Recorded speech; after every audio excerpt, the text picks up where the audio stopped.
Hi guys, hope everyone is well. Welcome to OverLord, light novel. Enjoy listening. If you like my content, join me on Patreon, where you can find more and exclusive novels. Also, you can leave a donation by clicking the super thanks button. Thank you very much for your support. Volume 9. Prologue. Jerknivroon Farlord El Nix, unrivaled sovereign of the empire, the young man feared as the fresh-blood emperor, examined his acting for errors. He was confident his bearing and smile had made a good impression. There were no problems. Nobles had a way with that sort of psychological manipulation. As the emperor, Jerkniv had these teachings pounded into him since he had first become aware of the world around him, so his mastery was great enough that no one could see through his facade at a glance. To his guests, he should have appeared as nothing more than a friendly young man. It was important to put guests at ease. Observing the mind of someone wrapped in robes of suspicion was difficult, but by tugging the threads of trust and goodwill, those layers could be removed one by one until their heart was laid bare. Naturally, he skillfully hid all his machinations beneath the smile of a gentleman who wholeheartedly welcomed the arrival of his guests. He was currently receiving 2 dark elves who had barged into the imperial castle riding a dragon. He had never met anyone whose appearance matched their true power so poorly. The death toll from the fissures the girl with the staff had caused was 117. That included 40 imperial guards, 60 knights, 8 arcane casters, 8 faith casters, plus 1 more, a shocking loss. As the knights were the ones protecting the palace, they were elite, but losing them was possible to ignore. In adventurer terms, they were silver rank. The next generation was receiving a complete education, so he had no doubt more knights of their level would appear. Next came the guards. They were the cream of the crop, cultivated with an eye on the empire's future. It stung to lose half his gold rank equivalents all at once. On top of that, they had been clad in magic armor that had taken a great deal of time for the many Ministry of Magic casters mobilized for the purpose to make. Those suits of armor were worth more than their weight in gold. What hurt the most, though, was the loss of the last person, one of the strongest knights in the empire, unshakable Nizami Anek. He said he was simply mimicking a warrior he had seen once, but his defense-oriented style of fighting with a 2-handed shield made him known as the toughest knight, even compared to the 4 strongest. At the point where an individual's valor surpassed 100 soldiers, simply saying that the death of an immensely powerful warrior was a loss wouldn't cut it. It was entirely possible that the Empire's military might have taken a precipitous drop. Honestly, Jerkniv wanted to douse these dark elves in water or something and chase them away, but he wasn't about to believe that would work on these killers. He wasn't sure if they had come with the purpose of giving a demonstration of their power, but his only choice was to welcome them with a smile. He wasn't going to let them have the upper hand entirely, however. Jerkniv watched every move the children in front of him made. One could learn so much from the most minute details. Jerkniv's senses were so keen he had once discerned that a noble loyal to him and a hostile noble were secretly plotting together from nothing more than the smell of the same spice in the air. He took a close look to see if he could notice anything. Clothes. Looks. These messengers from Ainz Ooal Gown, the dark elves who had barged into his palace, had extremely pleasant features and would no doubt fascinate the opposite sex in the future. Those skinny little bodies, all those faces they're making. No matter how you look at them, they're just kids. Anyone who didn't understand this situation would grin awkwardly if they were told that these 2 are messengers. The qualifications for envoys responsible for a country, diplomats, were many and varied, and appearance was critical. Representatives who didn't look the part could cause trouble for their homeland. Ainz Ooal Gown should know that much, so why did he send these dark elves, who would be so easy to make light of? Jerkniv spun the gears of his brain into motion. What comes to mind is a demonstration.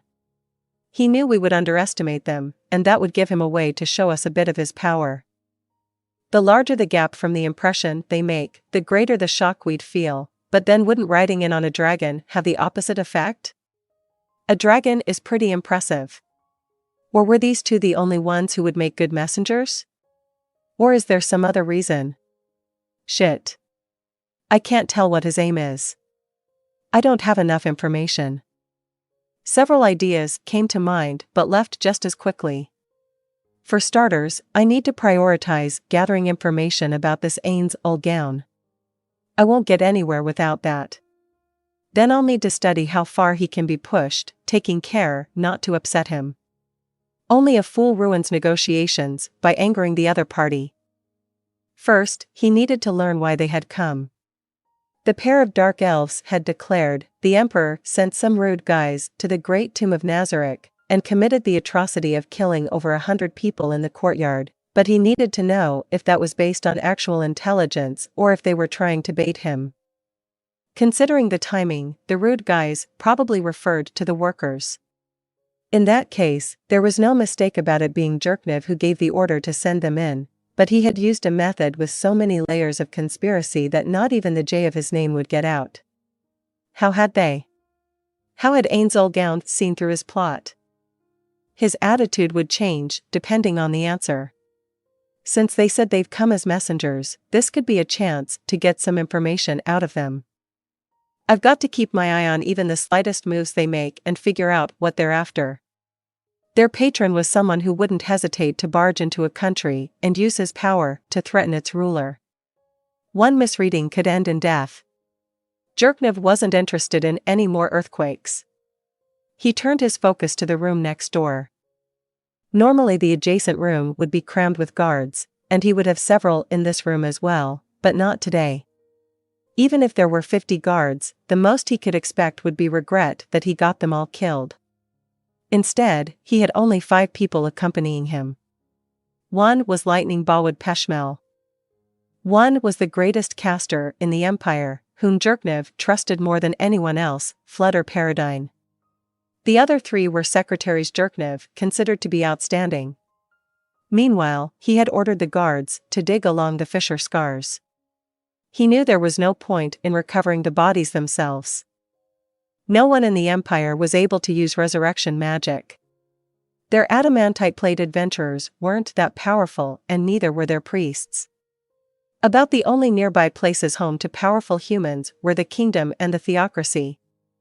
The reason they would recover the corpses, despite that, was because it would be a shame to lose the magic items. Besides, recovering the bodies of his subordinates and giving them an honorable burial would be good for maintaining the soldiers' morale. Well, messengers. You've traveled all this way. You must be thirsty. We've also prepared a light meal, so please help yourselves if you're hungry. Jerknev rang a handbell, and the maids standing by outside entered the room. There were nearly 20 of them, each bearing a polished silver platter. The maids were highly trained, so their movements were refined and beautiful. Jerknev was secretly proud of their perfectly synchronized motions, but today they were just slightly out of step. Since they were usually perfect, that tiny blemish seemed huge. What's going on? They've served all kinds of messengers before, and this has never happened. Are they under the influence of some sort of magic? He suppressed the urge to grab the medallion hanging around his neck under his clothes. It was effective precisely because it was secret.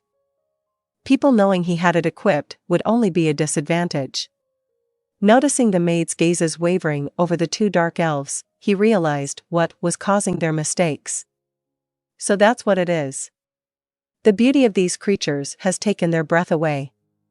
I get it, but don't embarrass me, you idiots. Or maybe he should have praised them. Faced with these 2 and their features, they were able to hold themselves together despite getting flustered. The maids placed a drink and something sweet before each person, bowed, then exited the room. There you go. The dark elf boy made an unimpressed face and lifted his glass.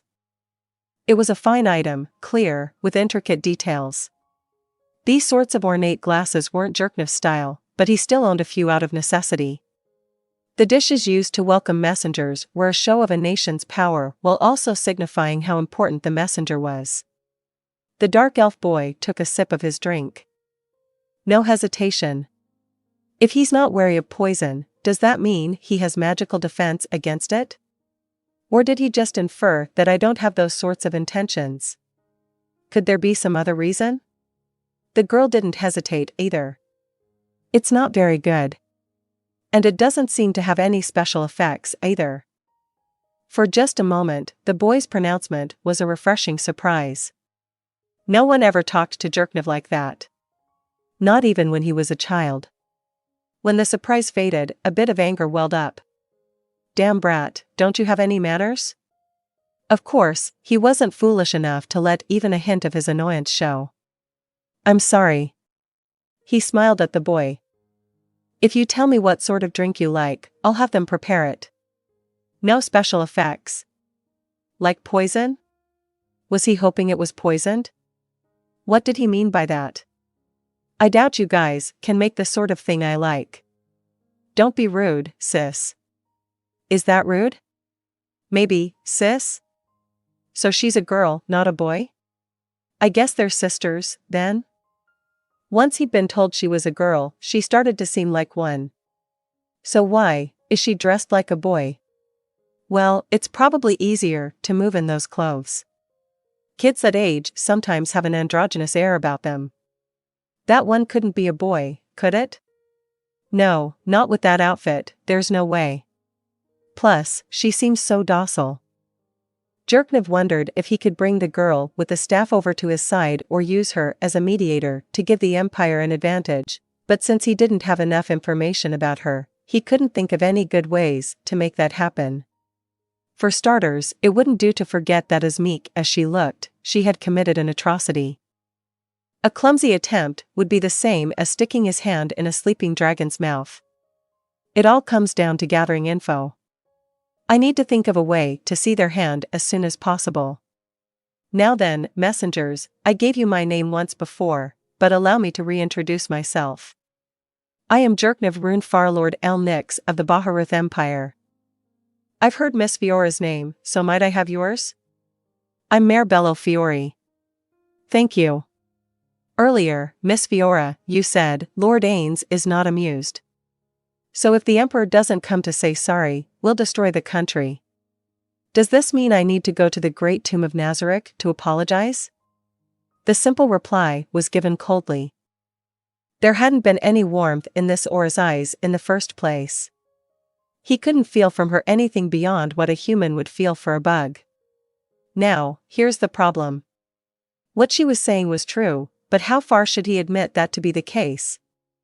And how did she find out? Normally, he would smooth talk the messenger away for now and set about gathering intelligence, but would that work against him in this case? Ultimately, he needed to figure out where the line was so he didn't accidentally cross it.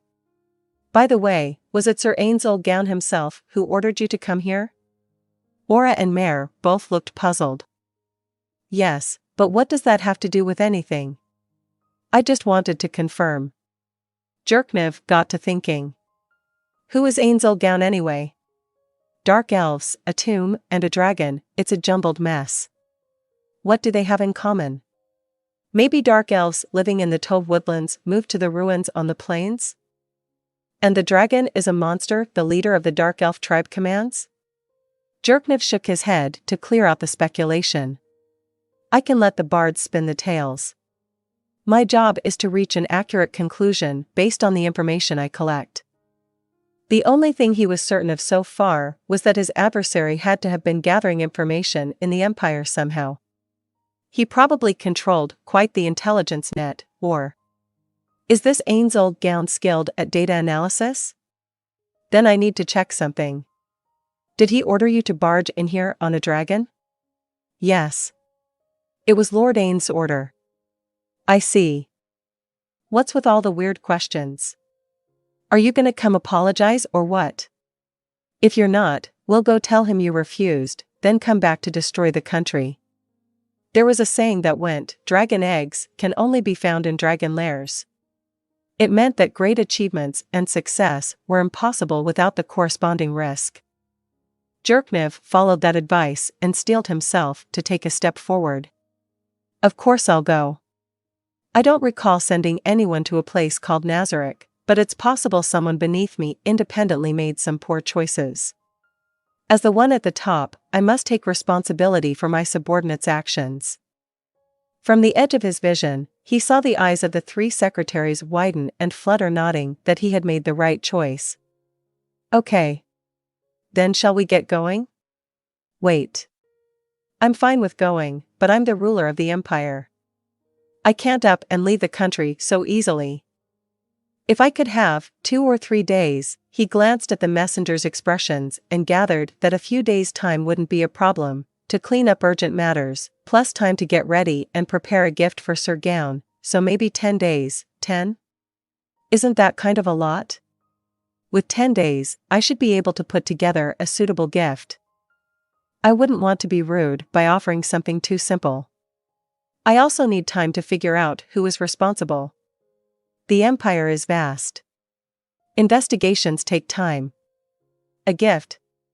Aura became absorbed in thought. Next to her, Mare began to look nervous. I see. If they hesitate when they hear it's about a gift for Gown, that means they have a healthy respect for their master. If I press them on this, I should be able to buy some more time. Jerknev had been about to open his mouth, but Aura was a smidgen faster. Just kidding. Lord Ainz said to have you come immediately. He didn't specify a time, so I'll leave. Whether immediately could mean in a few days, up to you. He wanted to spit on Ainz Ooal Gown for seeing through his plans. At the same time, he realized that he was up against a formidable enemy. So he wants to see how much I'll hurry to comply with the word immediately? Good grief, Ainz Ooal Gown. You're a clever negotiator, too? How wise he must be to have predicted how this would play out. Why are you so quiet? At the sound of Aura's cold voice, he realized he had been lost in a maze of his thoughts. Sorry.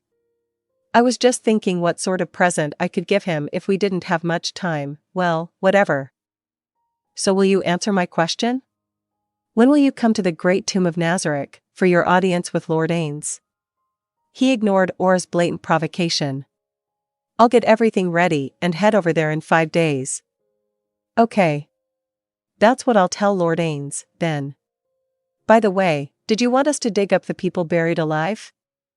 Well, she smashed her hands together with an evil smirk on her face that was not at all fitting for a child. They're probably flat as pancakes, or maybe more like ground beef, so they'll be hard to recover, but, Jerknev smiled, because her aim was so obvious.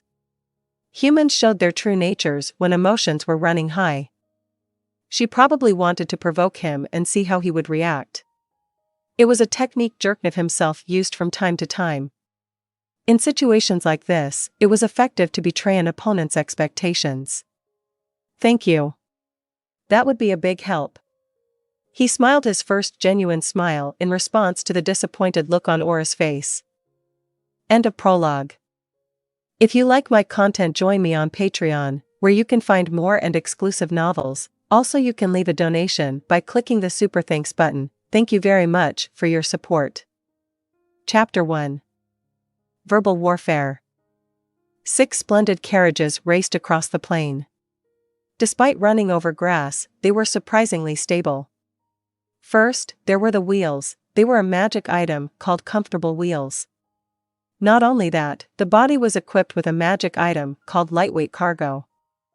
The supremely luxurious carriage, which cost an eye-popping amount to manufacture, was drawn along by equally special creatures. They were magical beasts that resembled horses called Sleipnirs. By the time 6 of those were included, it became absurd to try to calculate the expenses involved. The carriages that required more than wealth for a seat were surrounded by guards mounted on magnificent horses. There were over 20 of them, and they all wore matching gear, a mail shirt, a long sword on their hip, and a quiver of arrows plus longbow on their back. They were all men except the woman leading them out front. Unlike the others, she was heavily armored. She wore full plate armor and carried a sort of spear that was different from a normal knight's lance. Her visor was up, but strangely the right side of her face was covered in gold cloth. The word mercenaries seemed appropriate for the armed band, but their movements and discipline gave off a different impression. Their eyes were sharp, vigilant against their surroundings. Perhaps they looked like cowards, keeping their guard up in the middle of an open field, but in a magical world where monsters were rampant, one could never be too cautious. Giant spiders that lurked underground, foregoing both food and water, waiting patiently for their prey to pass by, impure monsters with no fixed form, swooping through the air as mist, basilisks with petrifying gazes that forced anyone who spotted them to flee, even if they were off on the horizon. In order to be prepared to face monsters with such deadly abilities, the guards maintained a cloak of focused tension. Normal mercenaries didn't go to such lengths. What proved more than anything else that they weren't merely hired hands were the ones who kept watch up in the sky, though they couldn't be seen. They were as invisible as if they had used a spell and flew alongside the group on the ground. A hippogriff, born from crossbreeding a griffin and a female horse, was a magical beast that was half eagle, half horse. Perhaps due to their horse blood, they were easier to handle than griffins, making hippogriffs a popular flying mount. The guards in the sky were riding those flying mounts, though these were monsters, fetched extremely high prices.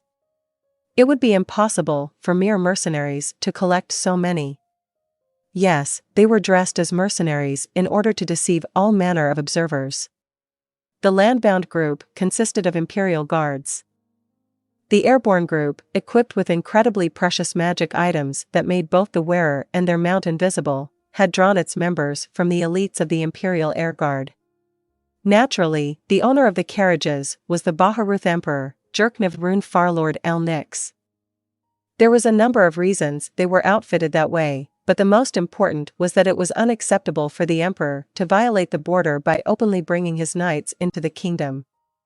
That's why even the carriage exteriors were simple in design compared to the interiors, although they were still fancier than average. Jerknev's carriage, 3 spots back from the head of the column, was even more heavily guarded than the others. On its roof, the cargo rack had been upgraded to provide hiding places for 2 archers among the luggage. Moreover, the interior was extravagant.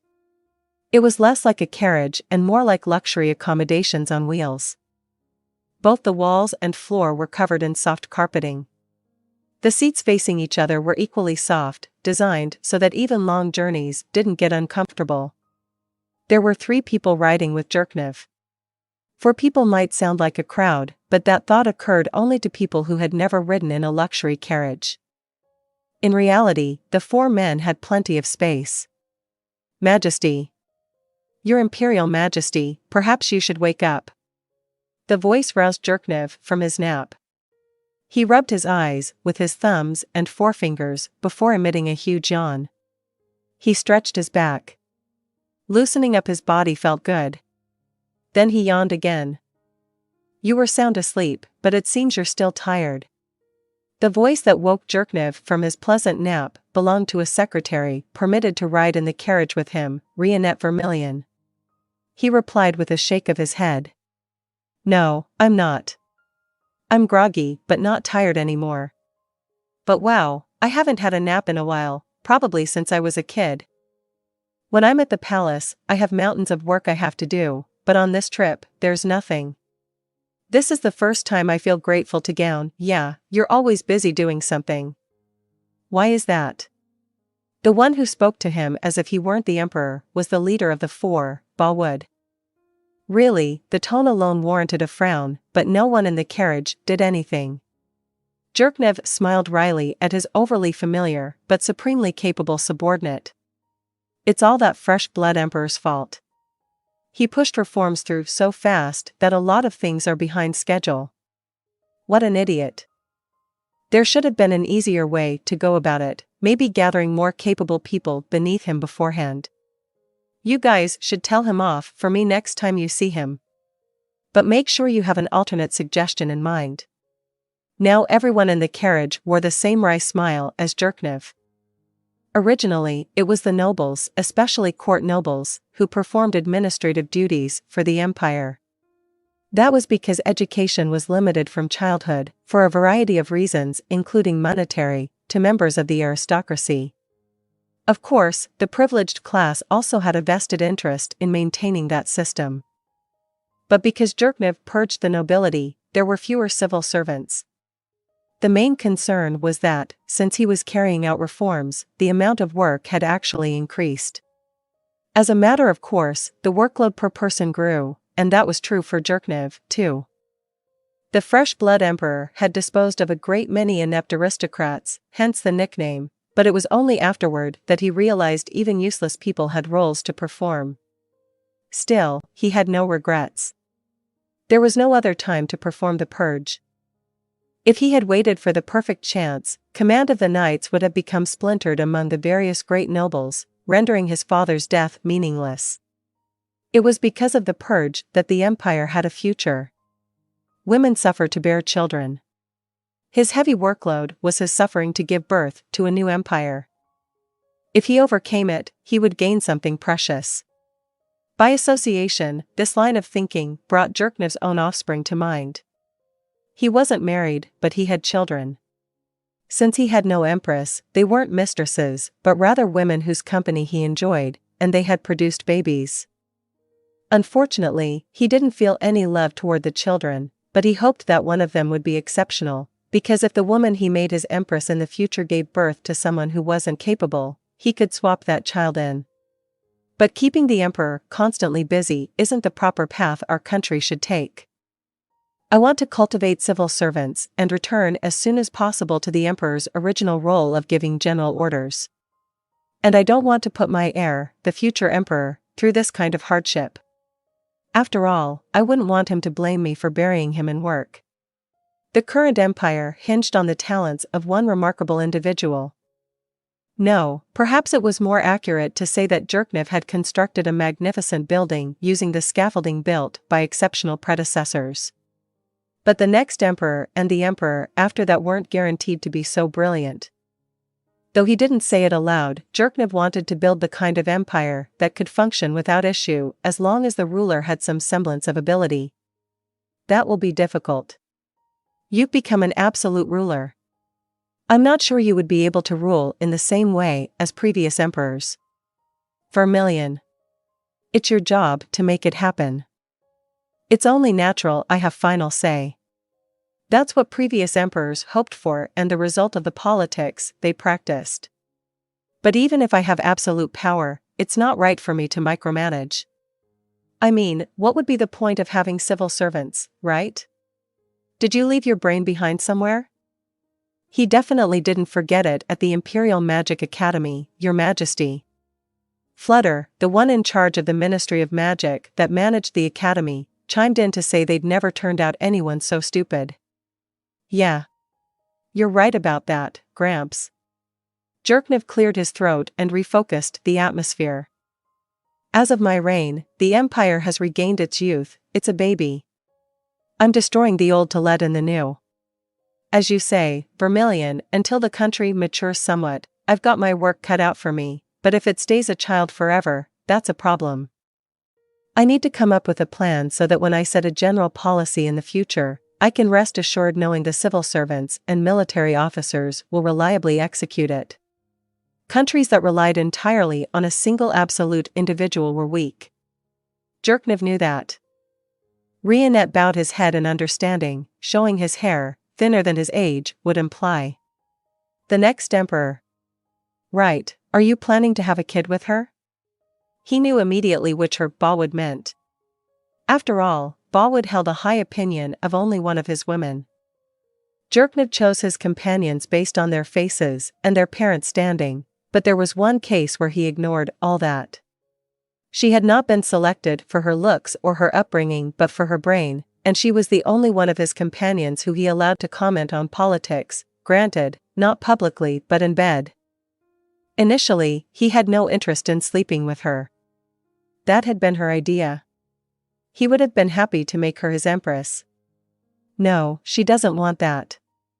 She even says stuff like, beauty is a treasure you're born with, and it's an essential asset for someone at the top. A poor brain can be compensated for with hard work and capable subordinates, but there's nothing that can be done about looks. With your blood, the child's looks should be guaranteed. Well, I admit that followers are happier to take orders from a dashing emperor.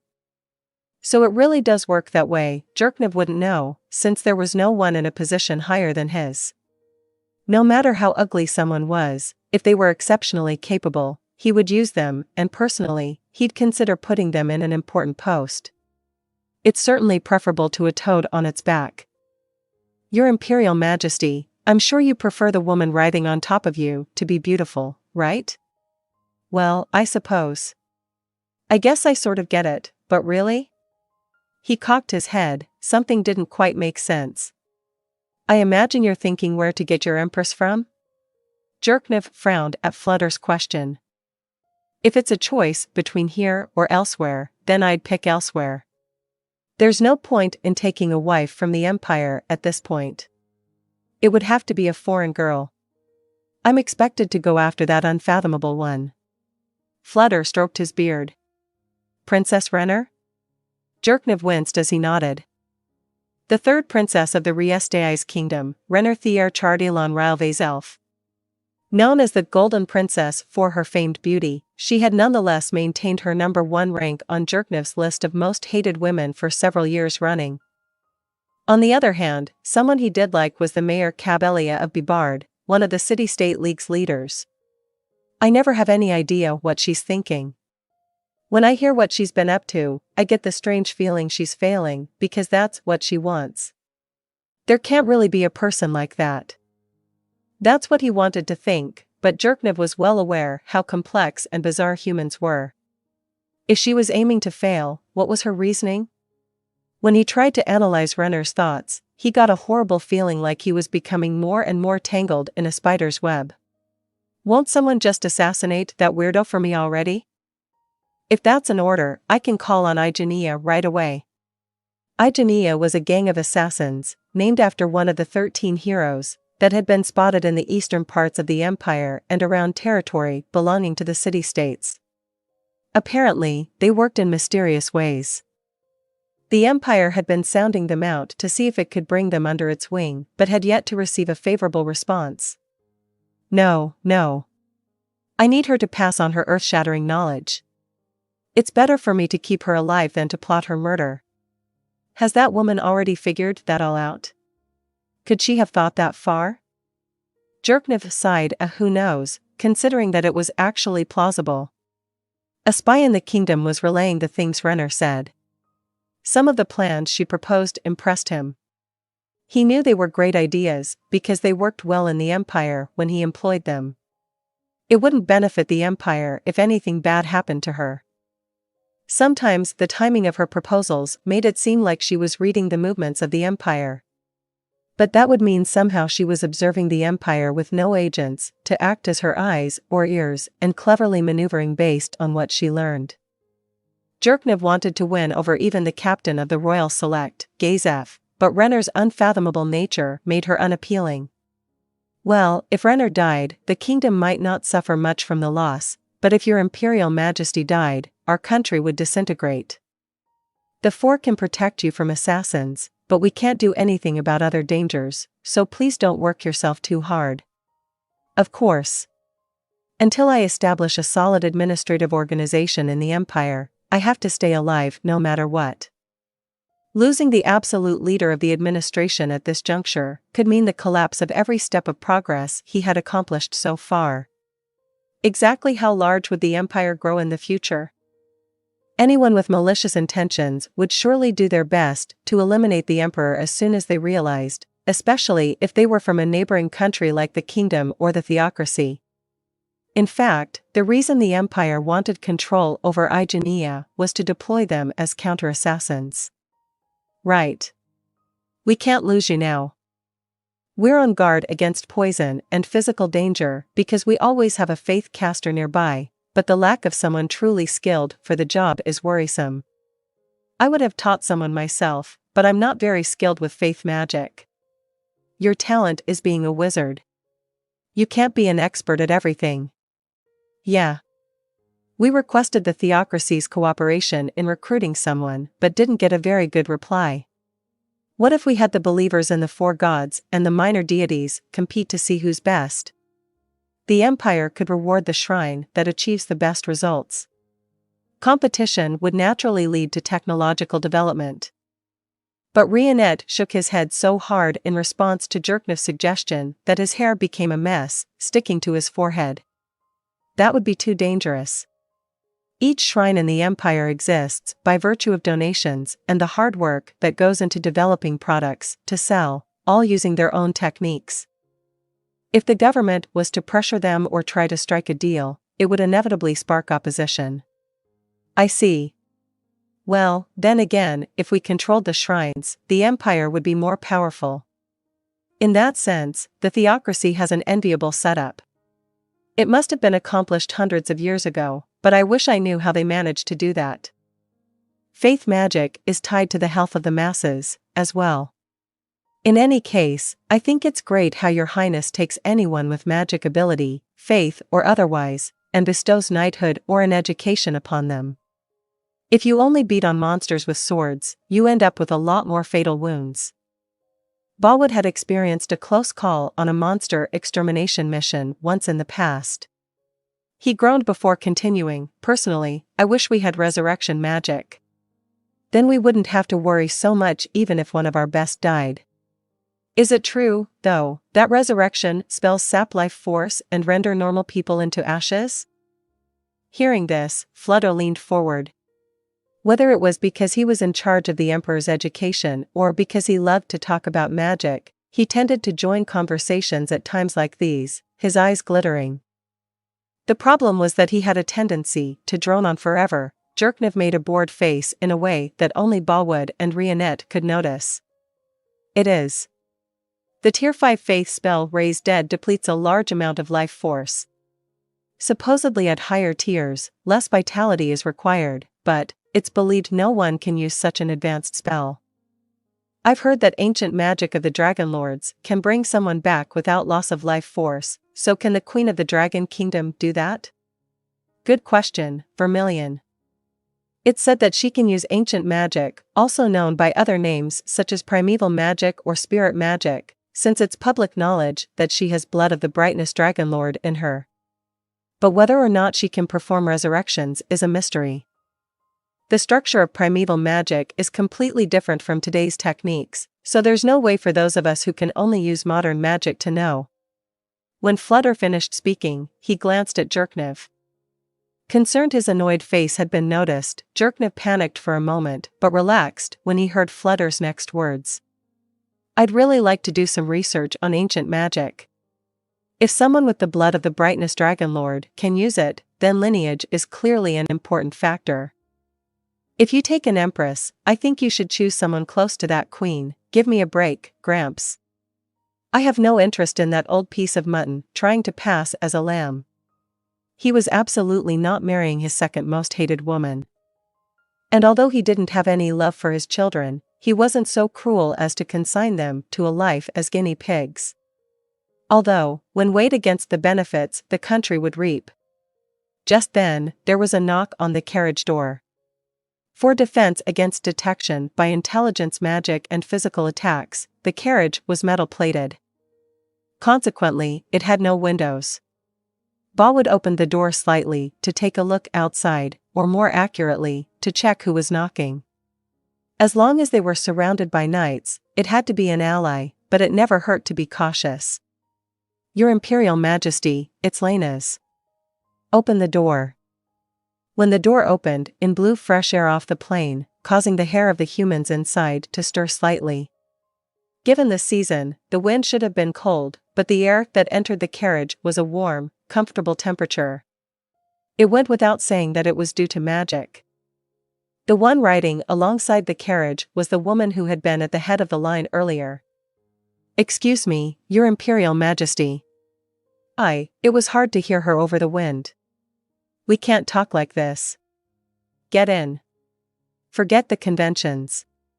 Yes, Your Majesty. Then allow me to join you. With that, she nimbly leaped off her horse and landed in the doorway of the carriage as it continued rolling along.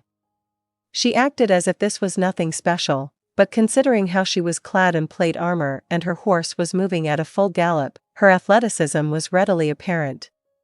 That was only natural. She was one of the four, heavy bomber Lena's rock brews. Once she was inside the carriage, she quietly shut the door and took a seat next to Bawood. As the door closed, they could see that one of the guards outside, running alongside the carriage, had taken the reins of her horse. The spell cast on the carriage merely maintained a comfortably warm air temperature, which meant it had no effect on coming into direct contact with something cold. Lena's metal armor had been subjected to the frigid air outside. When that chilly lump settled down next to Bawood, he shivered. We received a message from a scout who's up ahead. One of the defensive spells cast on the carriage shielded it from intelligence magic. This helped keep them concealed, but one issue was that spells like message were also blocked. Therefore, it had been decided that the head guard, Lena's, would receive and convey any incoming messages. The vanguard has reached the Great Tomb of Nazarick. They were welcomed upon telling the maids at the log cabin what time you would arrive. Maids? I thought it was a subterranean tomb. Maids? Maids, is it that thing where? Like, I heard in some countries maids were buried with the king to continue serving him after death. Is that it?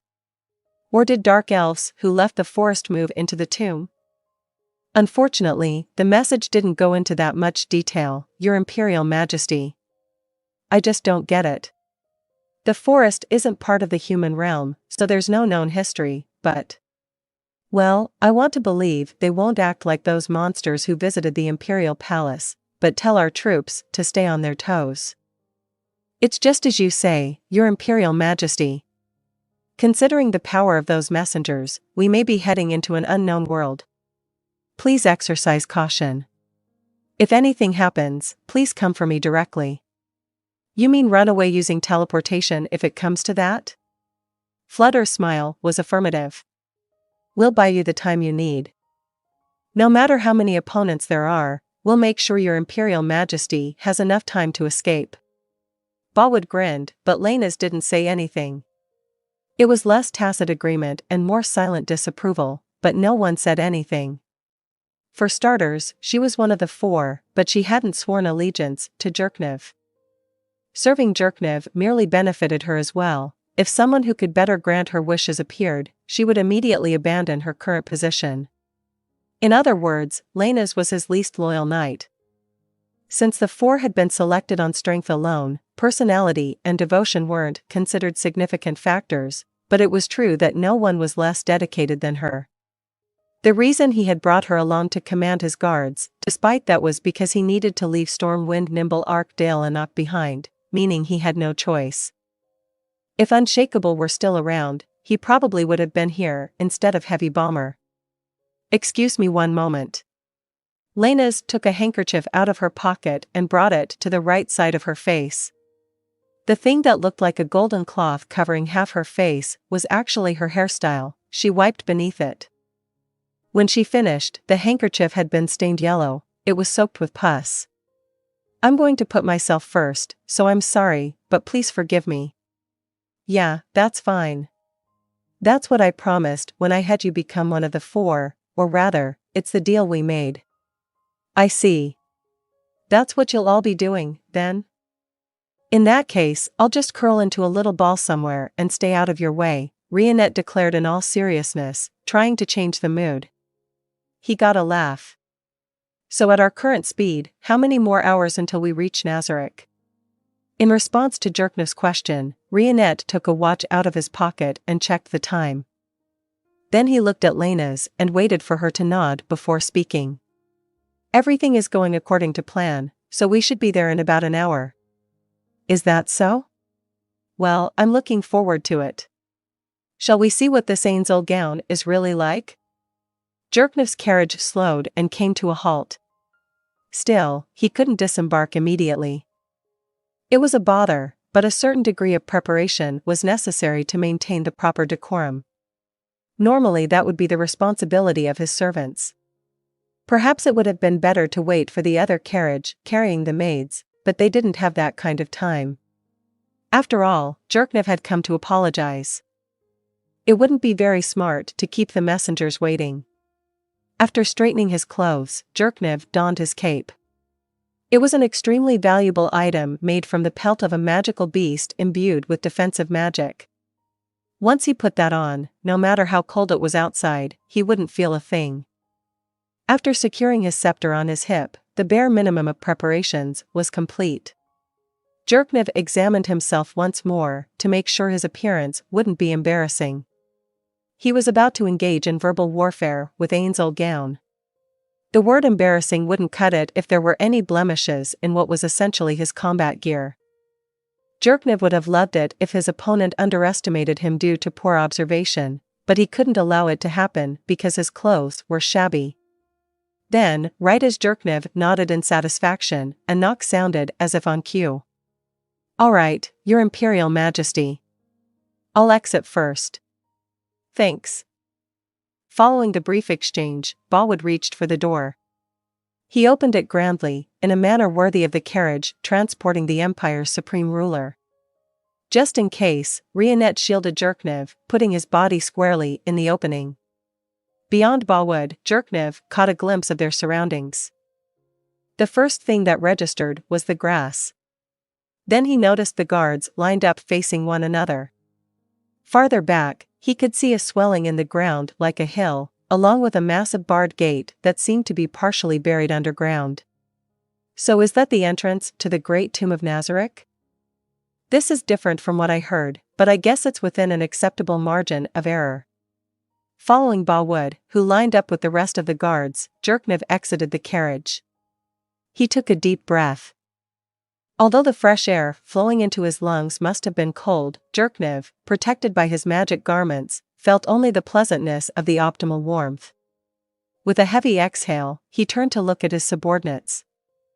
Flutter's leading disciples with their robes and staves. Faith casters attached to the Night Order, their sigils around their necks. The guards standing at attention, among them the scouts who had arrived in advance. Personally, he wanted to know what kind of people they met, but given the current circumstances, that wasn't an option. The maids and the contents of one other carriage weren't outside yet. Well, they are gifts, so that makes sense. Okay, so the log cabin place must be inside the gate. Oh wait, it must be that, I guess. When he looked to the left, he spotted a single-story log cabin. It appeared so out of place compared to the grass and the graves that he couldn't help but grin awkwardly. Where did the wood to build it come from in the first place? He could see the Azurlizha mountains off in the distance and remembered the Tove woodlands extending around them. Did they haul it all the way out here? I don't know how great the distance is, but it must have been a lot of work. It wasn't as if Jerknev knew very much about log cabins, but it didn't seem like a terribly magnificent building. That said, considering the surroundings, perhaps the fact that a building existed at all was impressive. That front door is awfully huge. Is it a double door? And why is it so tall? It practically goes up 3 stories. Did this used to be a storehouse or something? As Jerknev gazed at the log cabin, Bolwood and Lainez lined up to his right and Rionette and Flutter across from them. Your Imperial Majesty, shall we bring the others out of their carriages? Rionette had leaned in to ask, but Jerknev answered without looking. No. We don't need them yet. More importantly, Jerknev's answer didn't cut off because the log cabin door opened. It was because 2 gorgeous women came out. They wore Orthodox-made uniforms. The outfits seemed well made, but he didn't think much else about them. The women's almost abnormally symmetrical features, though, surprised even Jerknev, who had met a fair number of beautiful princesses. The sight of the creatures gripped his heart. How incredibly lovely. But the pair was extremely good-looking. If they had been the daughters of a noble in the Empire, he would have showered them with his highest praises. He might have even considered them for a spot within his inner palace. But this was a tomb in the middle of a plain. Their presence here made no sense and gave him the intense feeling that something was wrong. He heard someone quietly suck their teeth on his right, but he didn't have time to pay attention to that now. Hey, Gramps, are they an illusion by any chance? I'm not sure, but they don't seem to be. Then are they human? It seems obvious they're not dark elves, but I'm not sure about that either, but they probably aren't human. Hearing that made Jerknev feel a bit better. If they weren't human, it wasn't nearly as strange for them to be in this place. The answer made sense, he could accept it without issue. The two maids bowed, and the one with her hair up spoke. Sorry to keep you waiting, Your Imperial Majesty, Emperor Jerknev Rune Farlord El Nix. I've been entrusted with welcoming you all. My name is Yuri Alpha. And the one behind me is here as my assistant. Her name is Lupus Regina Beta. We'll only accompany you for a short while, but I am delighted to make your acquaintance. Having been given some time to get over his shock, Jerknev had enough presence of mind to at least reply. I appreciate the courteous introduction. I heartily thank Sir Ainz Ooal Gown for sending such beautiful ladies to greet us. And there's no need for you to use my formal titles. Here, I am simply another person, so feel free to be friendlier and call me Jur. No, I insist. He directed an affable smile at Yuri. Even though any woman would normally be moved by Jerknev's face, Yuri's stony expression remained unbroken.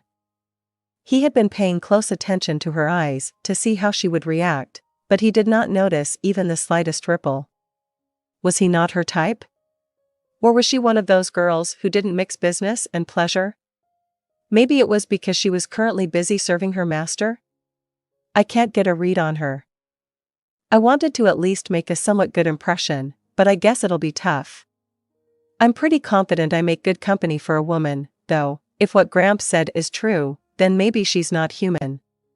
Then perhaps to a woman of a different species, I'm. But what race is she? From the looks of her, it'd be a close relative of humans, but he had no idea what her true identity was. But between those two dark elves and these two maids, Ainz Ooal Gown must be a sucker for looks. In that case, anyone who doesn't surpass these two is worthless. Jerknev thought of the women waiting in the other carriage.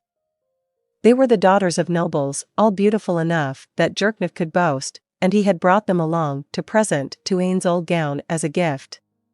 The girls knew what would happen to their families if they disobeyed his orders, so after a tearful farewell, they had come here prepared, but I guess it was pointless. But maybe they'll be happy to hear that he won't need them, since he has more beautiful companions already. Or maybe they'll have mixed feelings about that, as women? Maybe I should have looked for some elves to serve as a gift instead.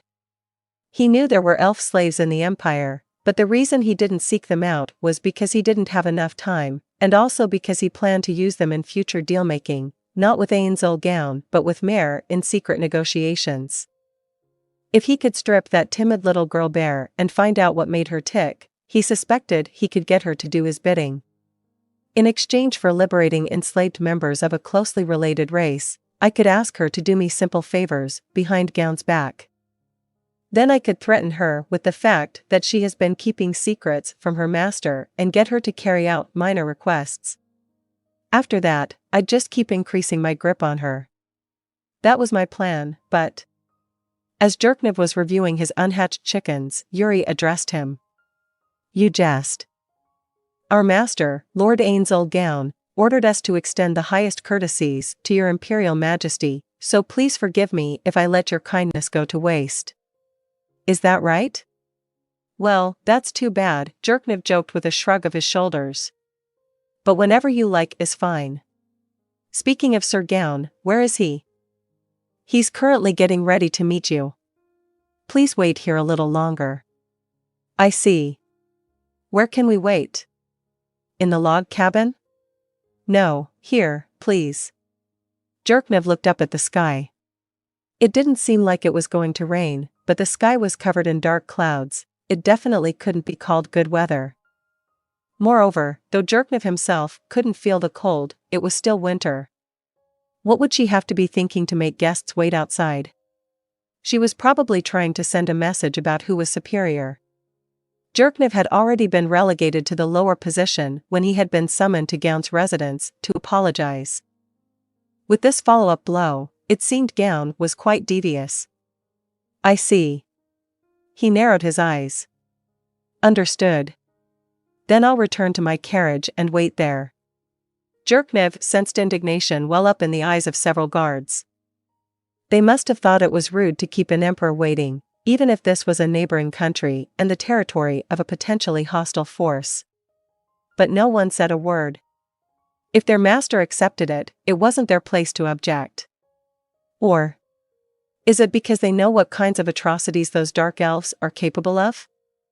If that's the case, I'll have to keep my wits about me when dealing with Gown. They drove a wedge between us in a single blow. Even if that was some kind of once-in-a-lifetime power, who would be able to tell us that? The fact that they're just children is also huge. It makes a strong impression when kids can cause so much damage. Please wait. Yuri's soft voice stopped Jerknev as he was about to walk away. Since we're having you wait here, Lord Ainz ordered us to provide you polite hospitality. Jerknev was mildly stunned. Ainz? He lets his maids call him by his first name? Or is she not a maid? I see. They must be close. Perhaps he has a physical relationship with her.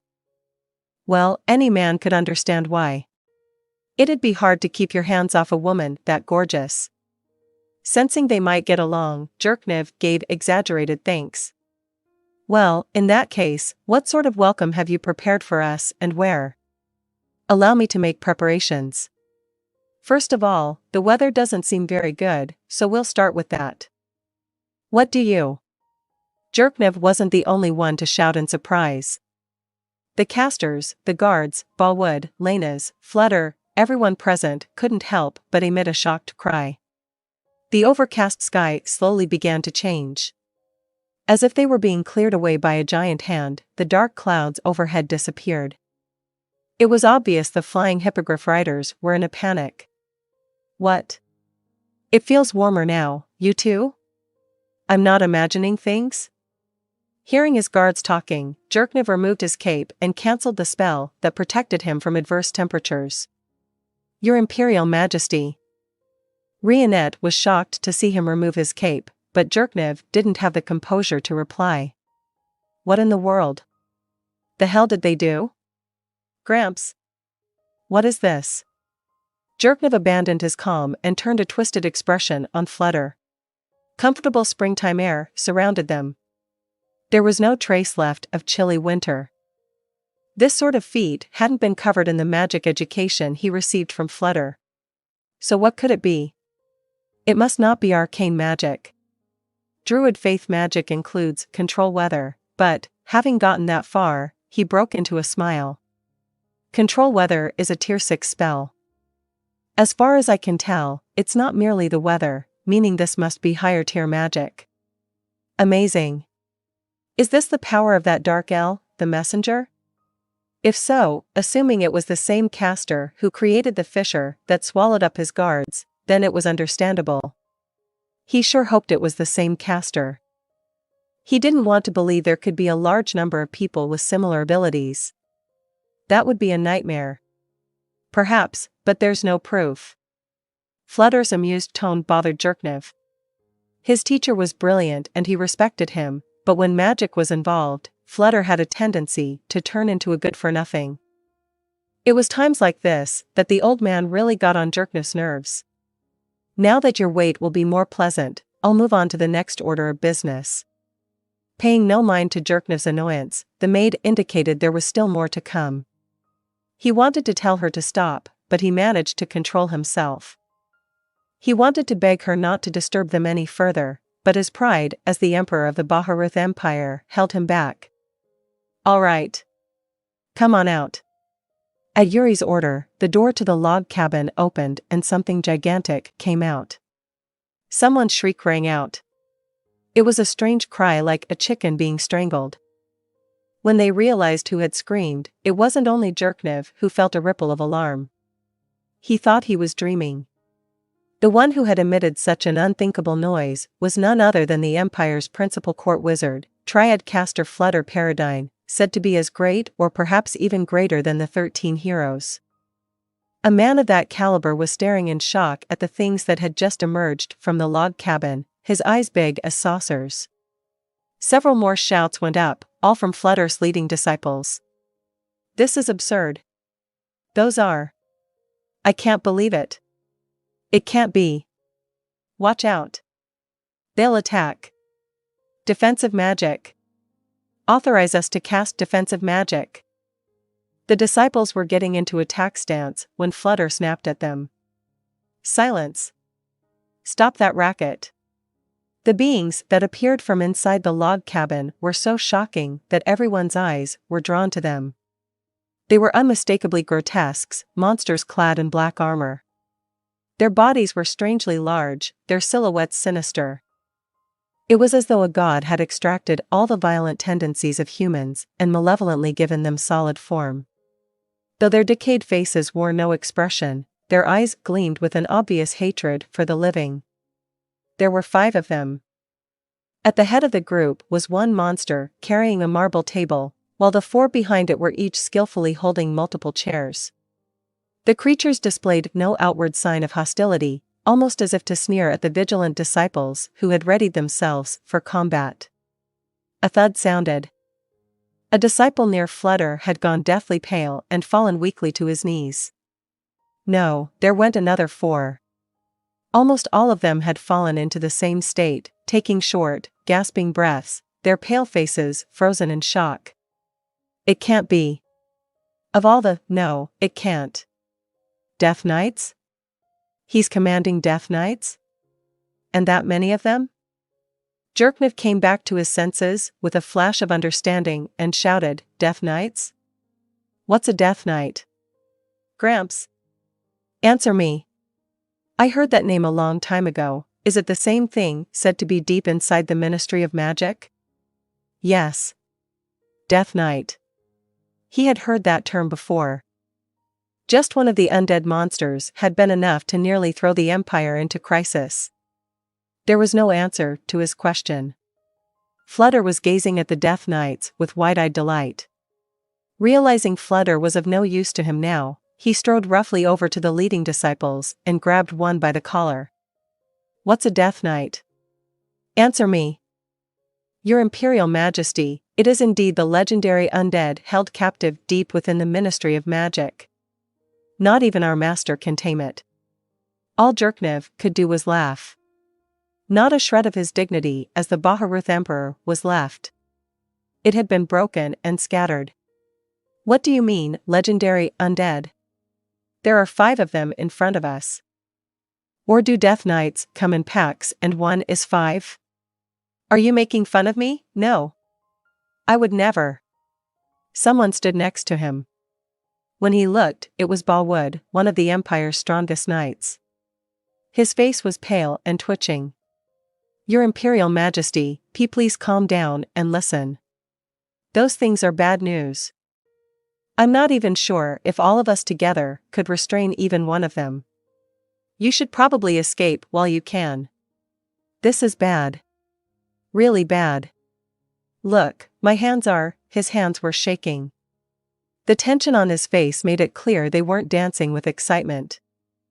There's no telling what those things are capable of. I think, they're probably even stronger than Stronov. The other of the 4 was cautiously backing away. The only reason she hadn't already bolted immediately was because she didn't want to attract the monster's attention and the fact that they weren't displaying any hostility at the moment. It was like he'd wandered into a bad dream and gotten lost. The scene before his eyes. The Death Knights setting the furniture down on the grass. They certainly looked like servants, not legendary undead. But given the reactions of everyone present, it must have been the truth that Flutter, the strongest caster Jerkniv knew of, couldn't control them. In other words, there were 5 monsters here that could probably surpass Flutter's ability in combat. Flutter Paradine's strength was probably comparable to the entire Imperial armies. Granted, he didn't have infinite mana, so in a head-on clash, the army would eventually get the best of him, but if he resorted to flight and teleportation spells, he would have a chance of winning. That was the caliber of fighter he was. These 5 Death Knights alone were equivalent to 5 times the Imperial army? It can't be. It mustn't be. That was too much power for one person. No, even for a nation, it was hard to acquire that much. Only places like the great nations, with their long histories, and the council state possessed that level of power. Could the master of a little town really have the same? Ever since those two dark elves appeared, the thought that he had tried to ignore was unceremoniously thrust into his face. Ainz Ooal Gown is untouchable. No, he's a monster we should have nothing to do with. Jerknev's mental state was shaken like a tiny boat at the mercy of a storm. But with his iron will, he regained composure. The sight of his guards being wiped out and those dragons had prepared him somewhat, which was significant. If he hadn't gone through that, the shock would have been even greater and he might have taken an even more useless posture. This tomb. Ainz Ooal Gown. How much power does he have? 5 Death Knights, plus that pair. And the dragons? That can't be the end of it. Why is he lurking in this place? And since when?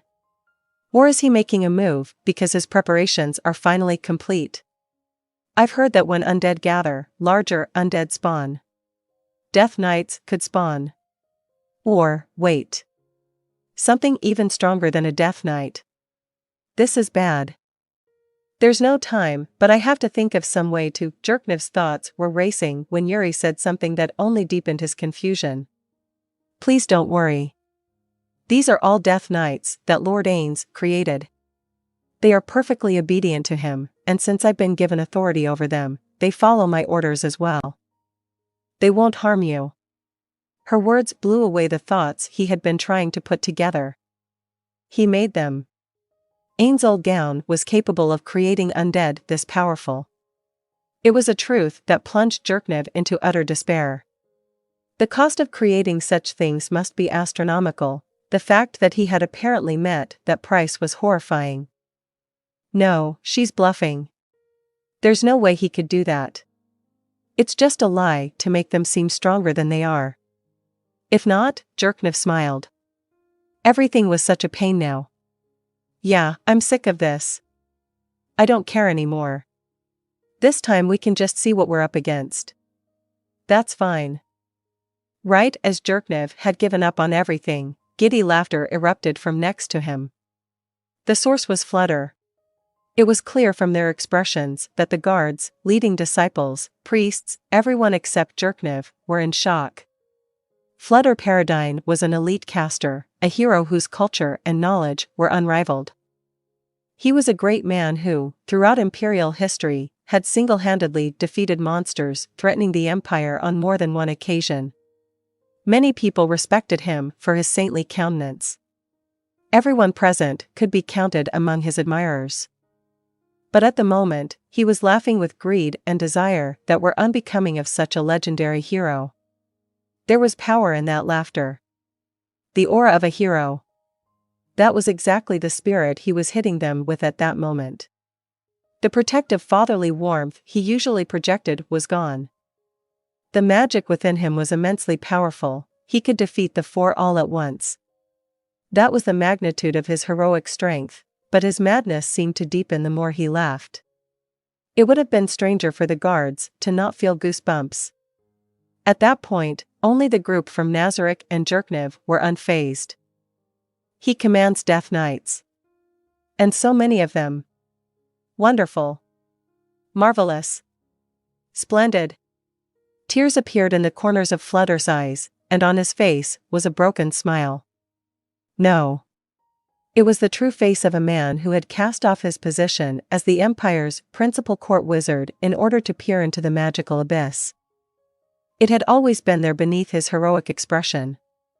It had simply risen to the surface, drawn out by the appearance of an immensely powerful caster. Your Imperial Majesty, now then, what will you do? Will you teleport away?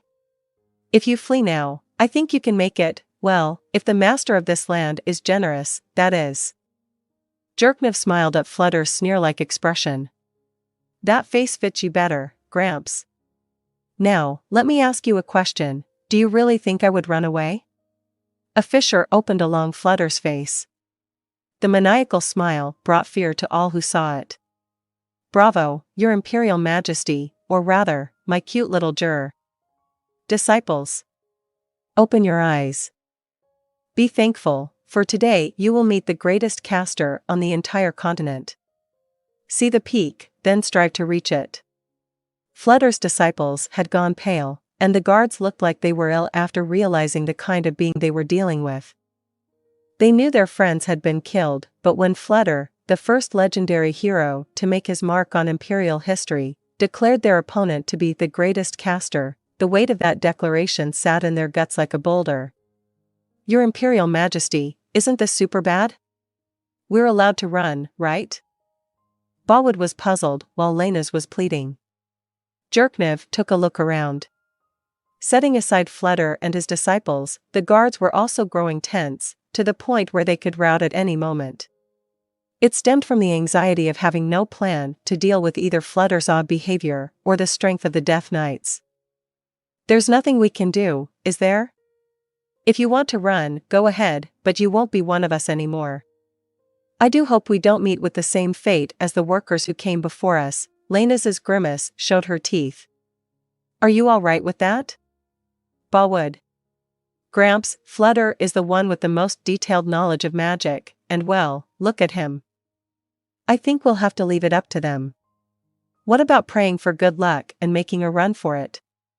Do you really think we'll be able to get away? Bolwood glanced at the maids, who were continuing their preparations, despite being in earshot of this discussion about fleeing. What about taking a hostage? I don't like being given choices are impossible. Try saying that again, Lightning, my apologies. Frankly, that one maid is more difficult to fathom than the Death Knights. If someone told me she was stronger, I'd believe it. We're having this rude conversation, and she's not even batting an eye. Terrifying. That maid's as strong as a monster herself. With that thought, Jerkniv shook his head, utterly worn out. He wanted to believe that wasn't true simply because she was present at this tomb. He ignored the placidly smiling dark elves in the corner of his mind. Are you almost ready? We've finished our preparations. If you like, please come and make yourself at home. There were several tables and chairs on the grass. The tables were covered with pure white cloths, shaded by parasols.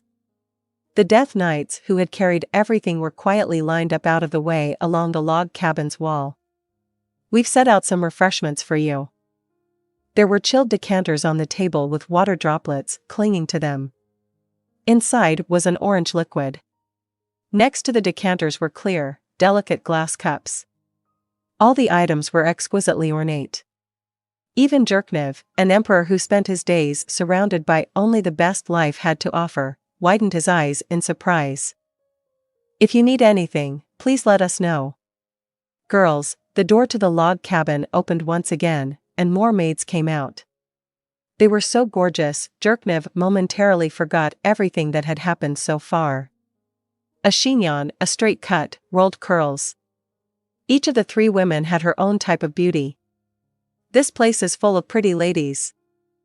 Jerkniv agreed with the comment from one of his guards. Why are there so many good-looking women out here at this tomb? Does it spawn them? Do they grow out of the ground? He heard someone else suck their teeth, but he decided to ignore it. Let's have a drink. More importantly, when will I be able to meet Sir Ainz Ooal Gown? I'd like to see him as soon as possible.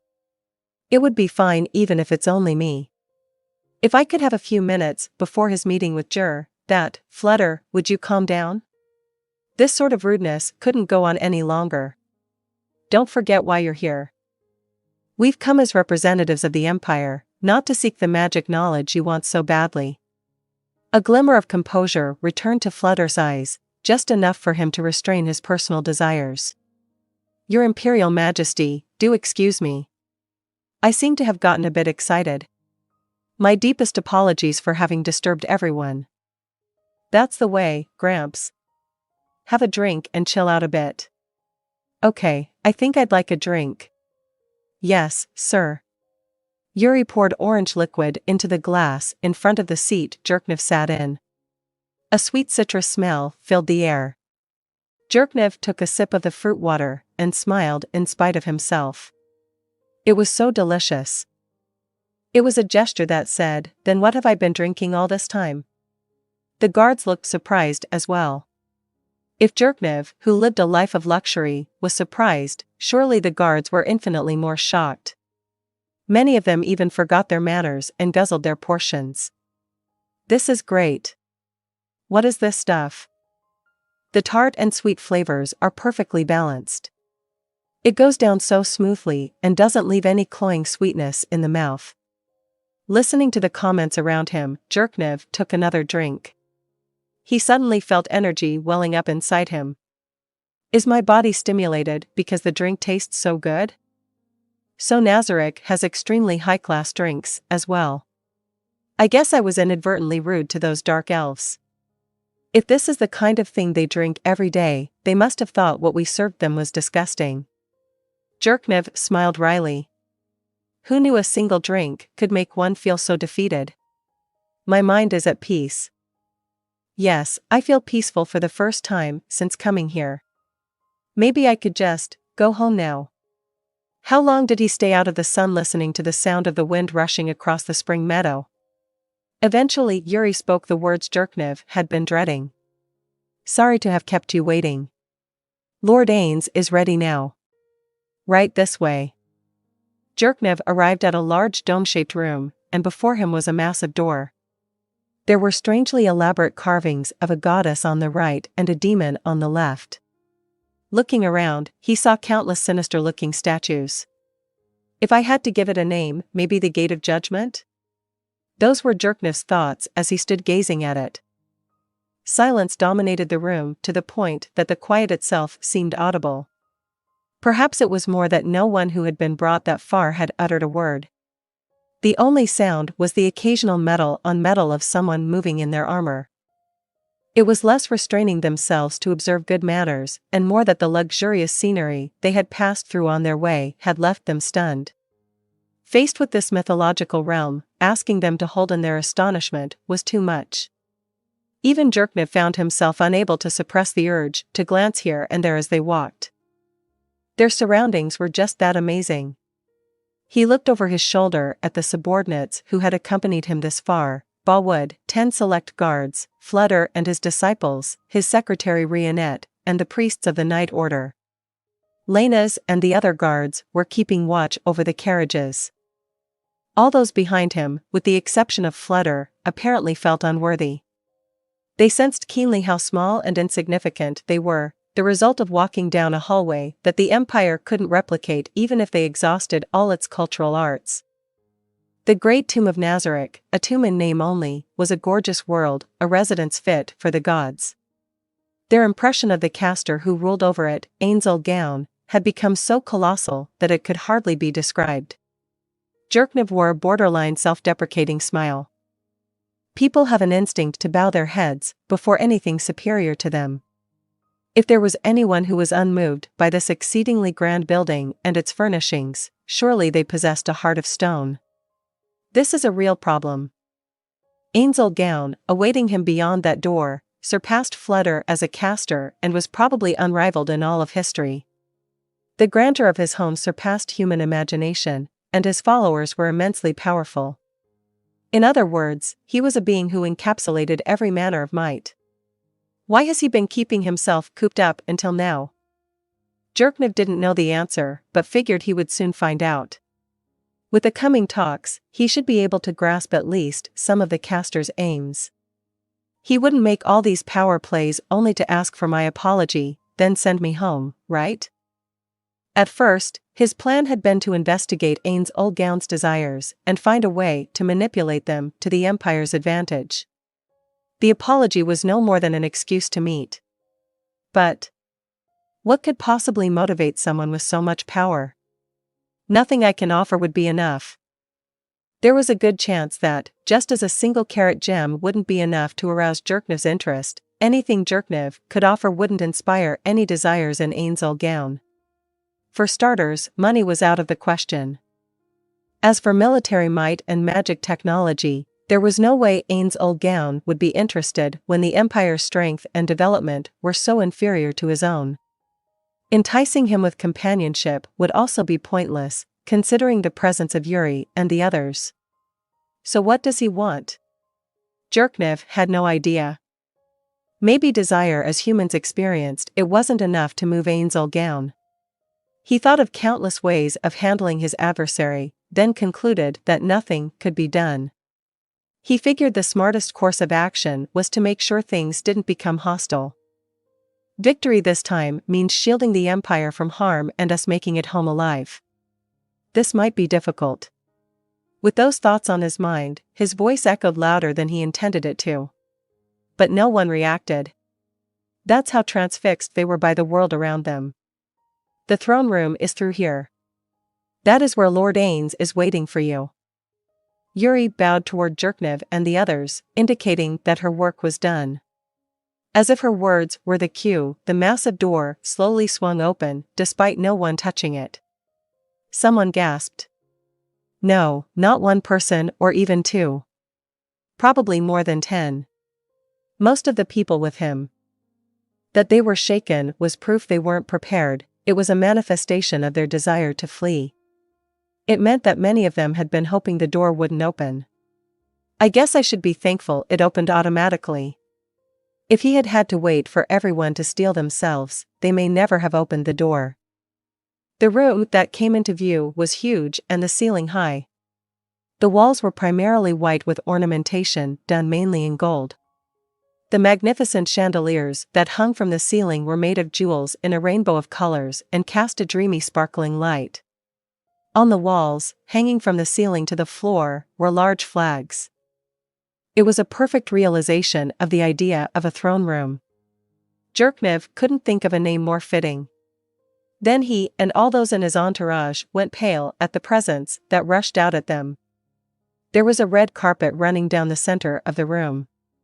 Along either side stood beings whose power was so great there were no words. A demon, a dragon, a strange humanoid creature, an armored knight, an insect on 2 legs, a spirit, they came in all shapes and sizes, but the thing they all shared was next-level strength. They were lined up along the sides of the carpet. Jerknev couldn't bring himself to count them. All of them stared at him in silence. It was said that people of a certain class and authority had powerful eyes, but this was the first time Jerknev had felt physical pressure from a gaze. From behind him, he heard a hoarse shriek and rattling metal, signs that his subordinates were afraid. But let's be honest. Jerknev didn't feel like scolding them for making their fear known, on the contrary, he very much wanted to praise their self-control, since none of them had run away. No one had fled from this being who struck instinctive fear into humans. Jerknev bumped his alert level up another 10 notches. His guard was higher than ever, because he realized even that was an underestimation. He had come to the conclusion that Ainz Ooal Gown was a danger to the continued existence of not only the Empire but of entire races, not only humans but subhumans as well. Jerknev looked to the end of the carpet. Off in the distance were some stairs with several people standing around them. He guessed they were aides of some sort. A beautiful girl with silver hair. A pale blue monster like an upright insect. A man in a suit who seemed half human, half frog. There were also 2 dark elves, the sight of which put Jerknev slightly more at ease. If the 2 who had instantaneously killed so many of his men were mere grunts, he probably would have lost his mind. Shifting his line of sight to the top of the stairs, he saw a gorgeous woman with wings and beyond her. So that's, seated on a throne made of crystal, holding a curious staff, was a horrifying embodiment of death. A monster with its bone head exposed. It was as if darkness had focused on a single point and coalesced into this being. That's Ainz Ooal Gown. On his head was a splendid crown-like object, and he wore a luxurious raven-black robe. Numerous rings gleamed on his fingers. Even at a distance, Jerknev could tell the brilliantly made accessories this creature adorned himself with would be impossible for any artisan in the Empire to make. Flames the color of spilled blood lit the vacant orbits of Ainz Ooal Gown's skeletal head. Jerknev felt those flames licking over him and the others. He wasn't at all surprised Gown wasn't human. On the contrary, he was glad. Since Ainz Ooal Gown was an inhuman monster, it was easier to accept his transcendent abilities. Phew, Jerknev exhaled lightly. It was an exhalation of determination. Not much time had passed since the door opened. It probably was still acceptable to not have spoken yet, but he couldn't just stand dumbstruck at the entrance forever. So, he stepped forward. "Let's go," Jerknev said in a low voice that only his subordinates behind him could hear. Anyone who was looking probably would have been surprised to hear the words, since his mouth hadn't moved. It wasn't magic, just something he'd learned to do. Of course, at times like these it was a precious skill. But he didn't sense anyone moving in response. Standing before Ainz Ooal Gown meant walking past all the grotesques lining the carpet. Even if they knew they weren't going to be attacked, it would take courage to walk past so many. It wasn't simple optimism that convinced Jerknev they wouldn't be attacked. It was a well-known truth: if a throne room was being used, it was usually for something ceremonial, to demonstrate a nation's authority. In other words, choosing this location meant his aim was to impress Nazarik's power upon them. He wouldn't kill them here. If he wanted to slaughter them, he would have taken them to a slaughterhouse. His subordinates should have understood that, too. Yet they still couldn't step forward.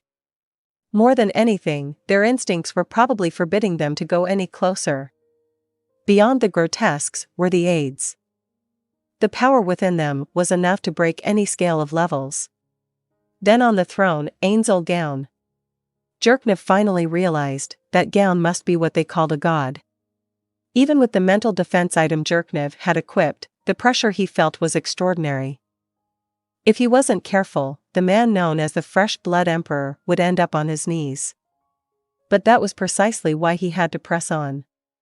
Just as Jerknev was observing Ainz Ooal Gown, Gown was observing him. If the Emperor failed to make an impression here, what would happen to his country? He had to at least get Gown to recognize some measure of his worth, then connect that to the continued existence of the Empire. Jerknev smiled wryly. Verbal warfare? Huh. This is the very definition of regret. Anything I do now is meaningless. I should probably just try to minimize the damage. Let's go. Jerknev ordered forcefully. It was for those behind him, but also to steel his own body and soul. He sensed them following him. The carpet was soft.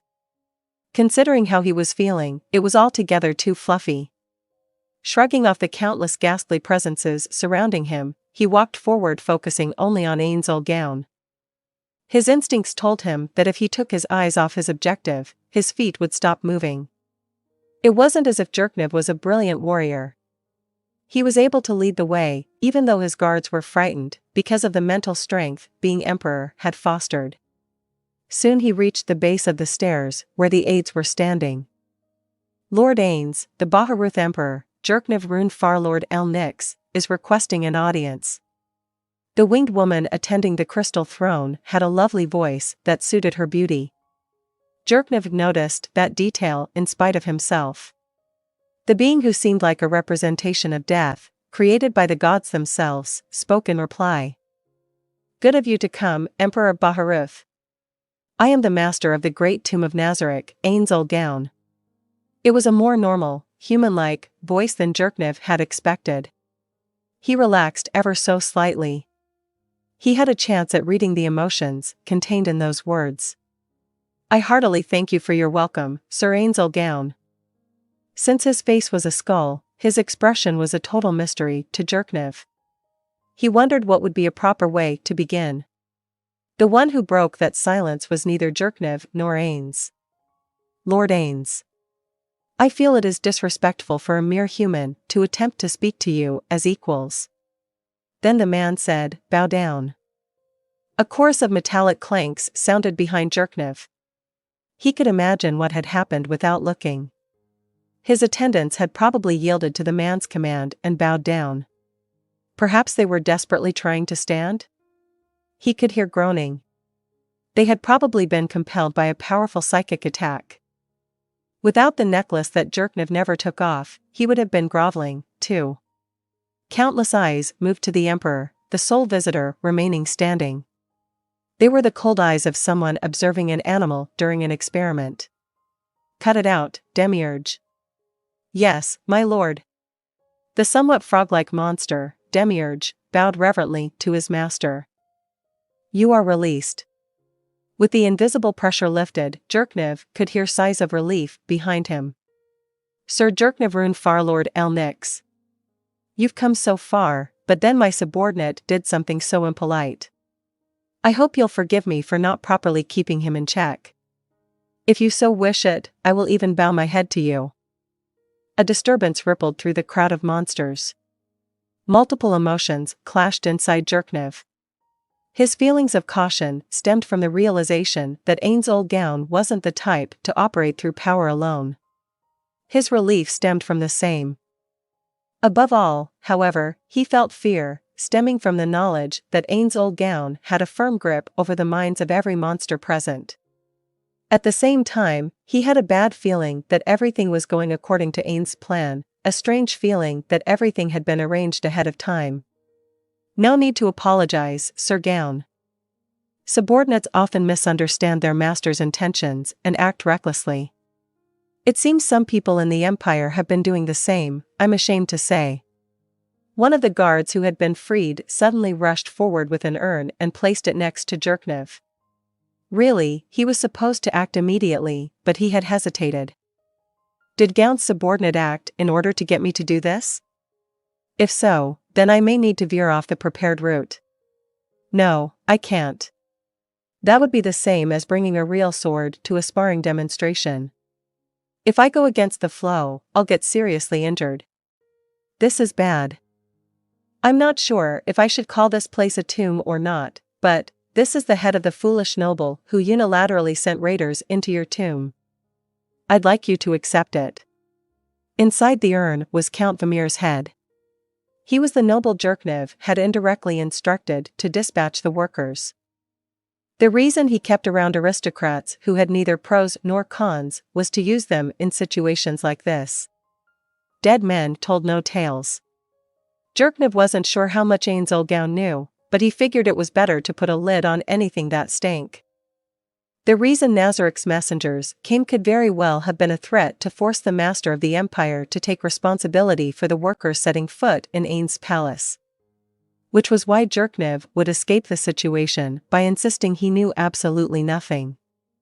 The beautiful woman next to Ainz made a subtle gesture with her jaw, and Demiurge carried the urn up the steps. Then he knelt before Ainz and took out the severed head. Ainz took the head. "I accept it.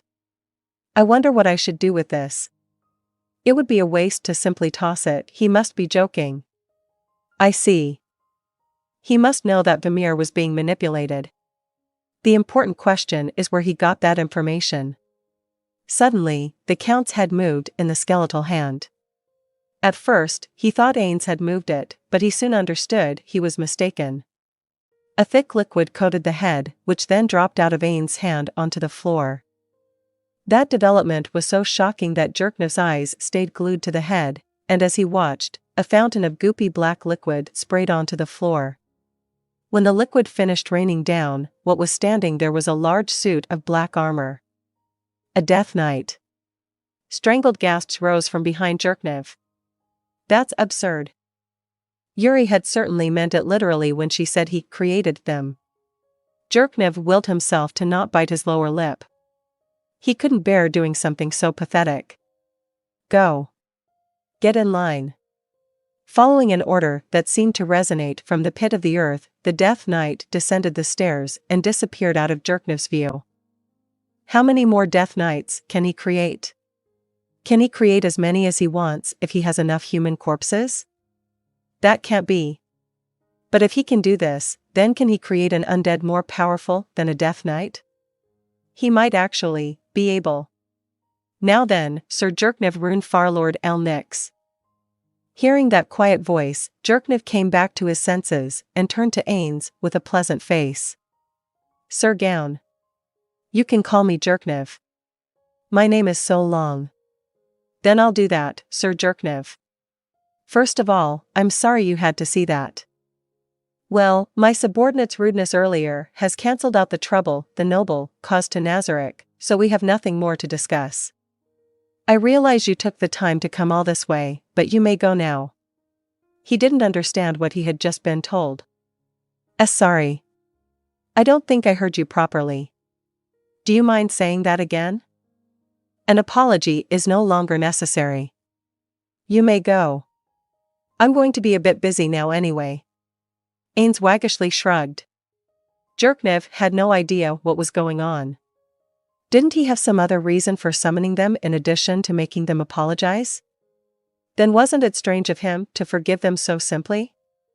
His conduct was too inconsistent. Wait. What did he say? Excuse me, but what do you mean you'll be busy? Thanks to you, I learned that even if I live here minding my own business, there will be trouble. So I figure I'll go above ground and crush the trouble before it comes to me. What does that mean? First, those who have harmed us will pay. Then the annoying ones. Everyone who needs to be dealt with until my beloved tranquility returns. The babbling of a maniac. No. He wasn't insane. Considering Ainz Ooal Gown's ability, military power, and fortune, it wasn't mere rambling. Jerknev simply hadn't been able to accept it because the sphere of his common sense was so limited. Ainz Ooal Gown was capable of those things. Jerknev's skin crawled, the sensation working its way up from his toes, the great tomb of Nazarick, because a monster who had been holed up in a quiet place had decided to throw open his gates and stalk across the land. Is that why he called me here? To declare war? What's the best course of action? He's basically saying that he'll be an enemy to the Empire in the future. Should I submit to him now? He honestly began to think that was the wisest decision. But he didn't think a country under the rule of a monster could be very happy. If he wasn't careful, all the Empire's people would be turned into Death Knights. That was surely a fate worse than simply dying. Jerknev thought harder than he had ever before. Really, he would have liked to take the issue home and discuss it with dozens of wise men before charting a policy. But that would take too long. Instead, he refreshed his smile and spoke. How about it? Would you like to form an alliance? Don't you mean you wish to sub my? Ugh. A bell-like tone had sounded and then a creaking noise. The silver-haired girl grimaced slightly while the close-by aura seemed irked. Jerknev's vision wasn't good enough to catch what had happened, but apparently aura had kicked the silver-haired girl. You're always enough. Silence. Ainz waved his hand with the majesty of a demon lord. The motion indicated that it had been acquired as the result of living a long time as a ruler. Jerknev was more alarmed than ever. I guess he's been a ruler in this land for quite some time. That would explain why his demeanor is so impressive. The two girls' voices overlapped as they expressed their regret for their foolishness. The arrogance that Aura displayed when she came to his palace was nowhere to be found. Having seen once again what a tight rein Ainz kept on his followers, Jerknev steeled his resolve and forged ahead. This is it. He licked his dry lips. Jerknev readied the plan that seemed the best out of all those he had thought up in this short time. You will turn this land into your country and rule it as king. I think it's a splendid idea and a fitting position for you, Sir Gown. And we in the Empire would like to back you as much as we can and help you build your nation. What do you say? Ainz's fleshless, skinless face didn't move at all. But Jerknev had the feeling the flames in his eyes burned brighter. Sir Jerknev. I don't see anything in that for you, but... It was an utterly natural and therefore anticipated question. So Jerknev did his very best act in reply. I hope for the Empire to maintain a friendly relationship with the country you will rule. I'm looking ahead, you see. Then that sounds good. Jerknev was shocked to receive such nonchalant agreement. It was like his blow had been dodged. He never imagined the discussion would go so smoothly. For one thing, Why doesn't he demand our subordination? Why does he just accept my proposal when he holds such absolute power while occupying an overwhelmingly superior position? Jerknev had been considering an innumerable number of potential steps he could take if that demand were to come. But he hadn't anticipated the reply he actually got.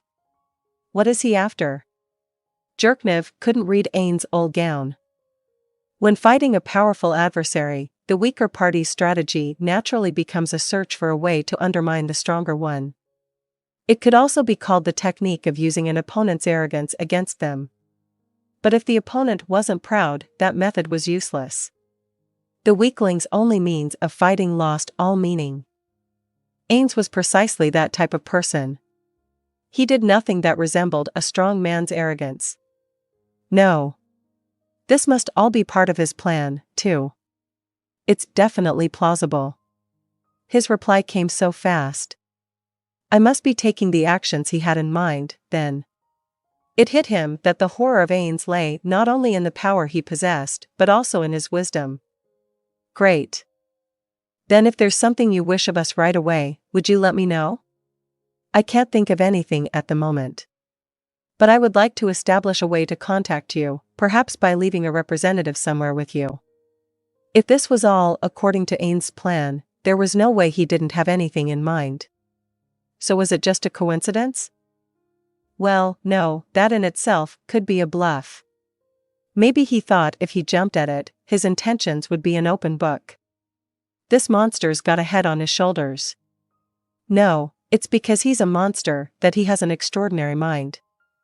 That's a good idea. I'm quite stupid for not thinking of that myself.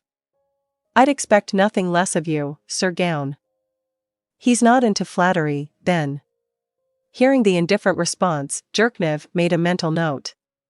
All right, I shall be taking my leave, but I'll have my secretary stay here. Could I have you work out the details with him? Rionette Vermilion. Sir. I shall pour my entire being into this work.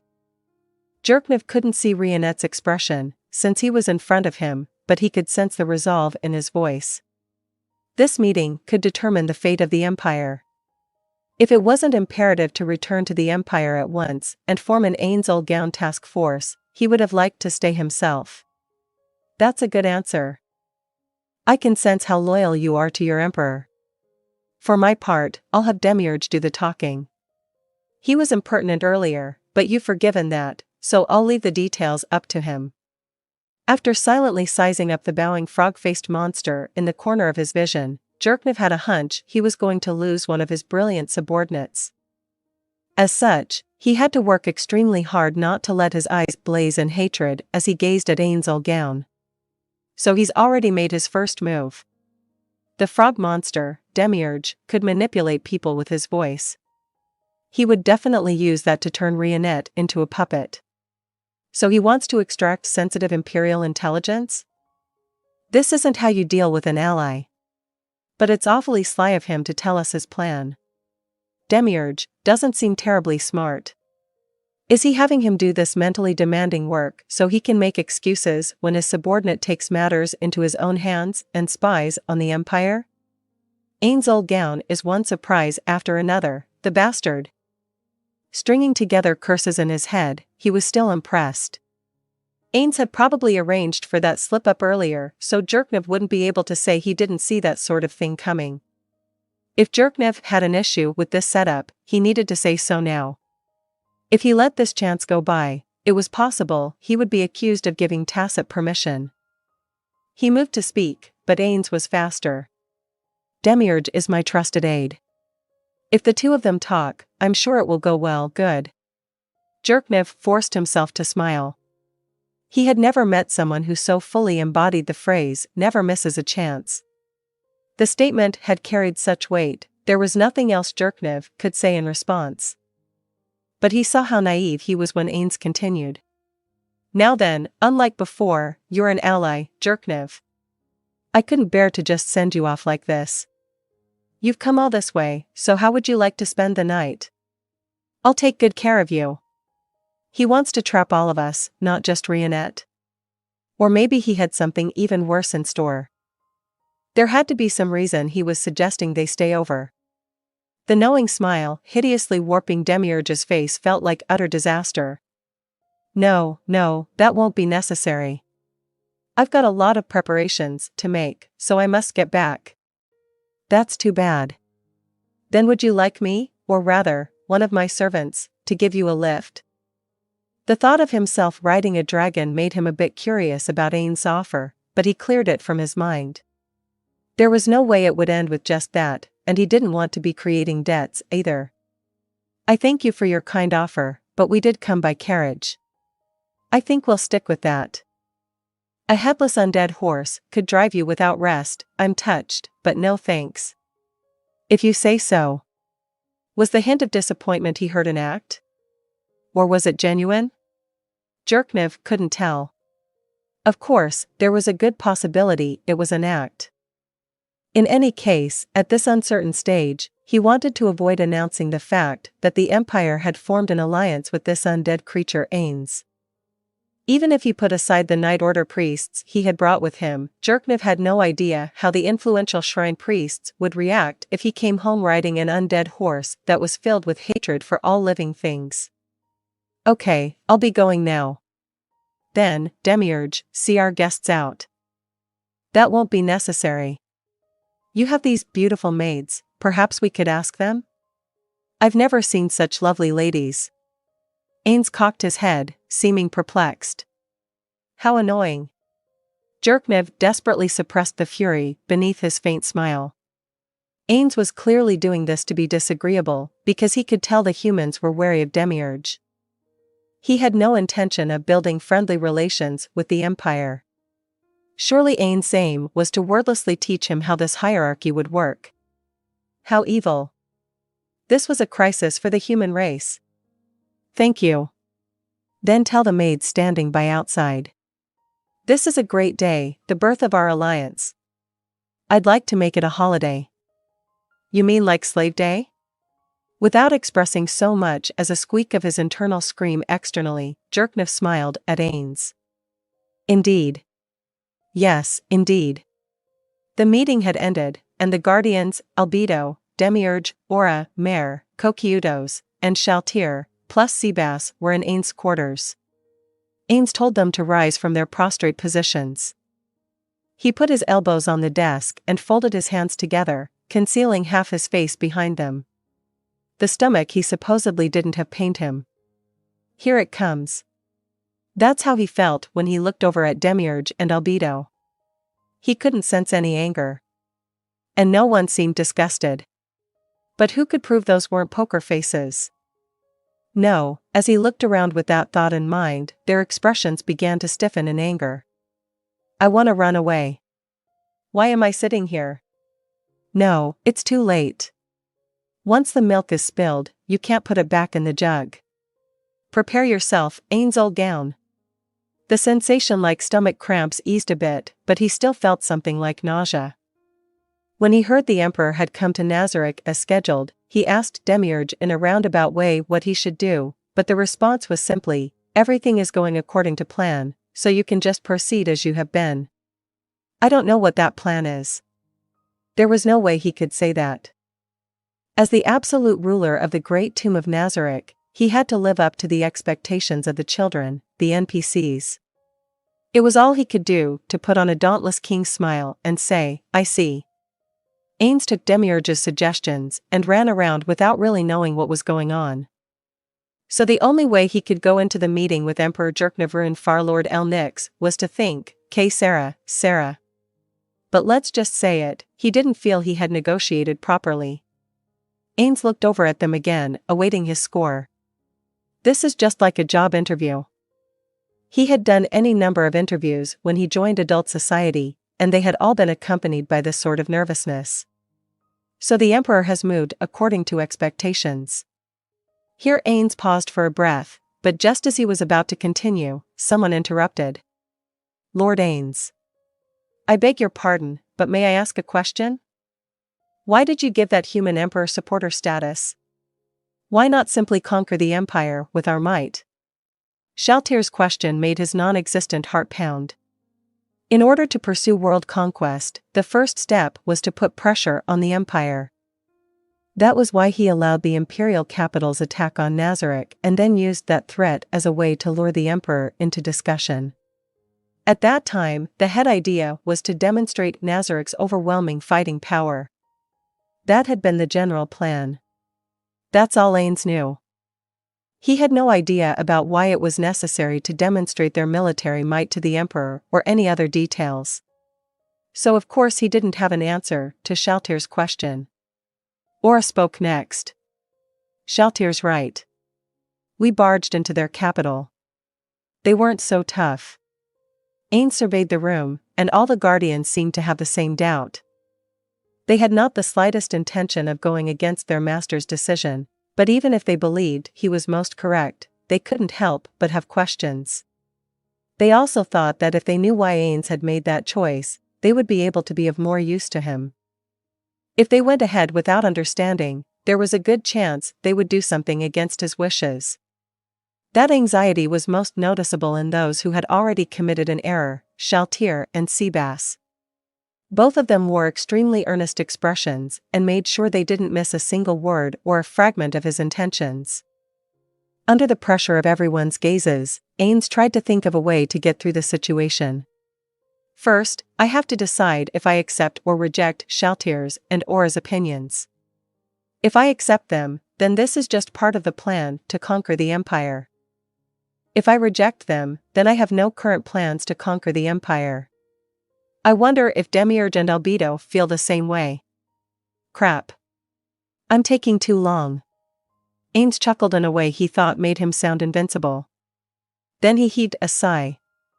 The odds were 1 in 2. If he got it wrong, all he had to do was find a way to perform course correction, and Shaltyr has been messing up all the time, so I should oppose her idea. That would be foolish, Shaltyr. It couldn't just be a trick of his vision that the gleams in all the Guardians' eyes grew brighter. They were hanging on his every word or, rather, trying to pick up every drop of clarity spilling from his brain. It's rotten, but whatever. Ainz turned to Demiurge. He took great pains to keep it from looking like he needed help. Demiurge. He hoped this clever fellow would grasp what he wanted if he just called his name. My lord. Please forgive we incompetents who cannot comprehend your ideas. I think incompetent is going too far. My apologies. Please forgive me, sure. That's not what I'm talking about. Why won't you say anything else? This is bad. I don't really think calling on Demiurge again will help. Why didn't he give me the answer? Albedo. I'm moved practically to tears by your kindness, Lord Ainz. I could expect nothing else from our ruler, the absolute king. All right, then. He wanted an answer more than praise. But there was no one else from whom he could seek help.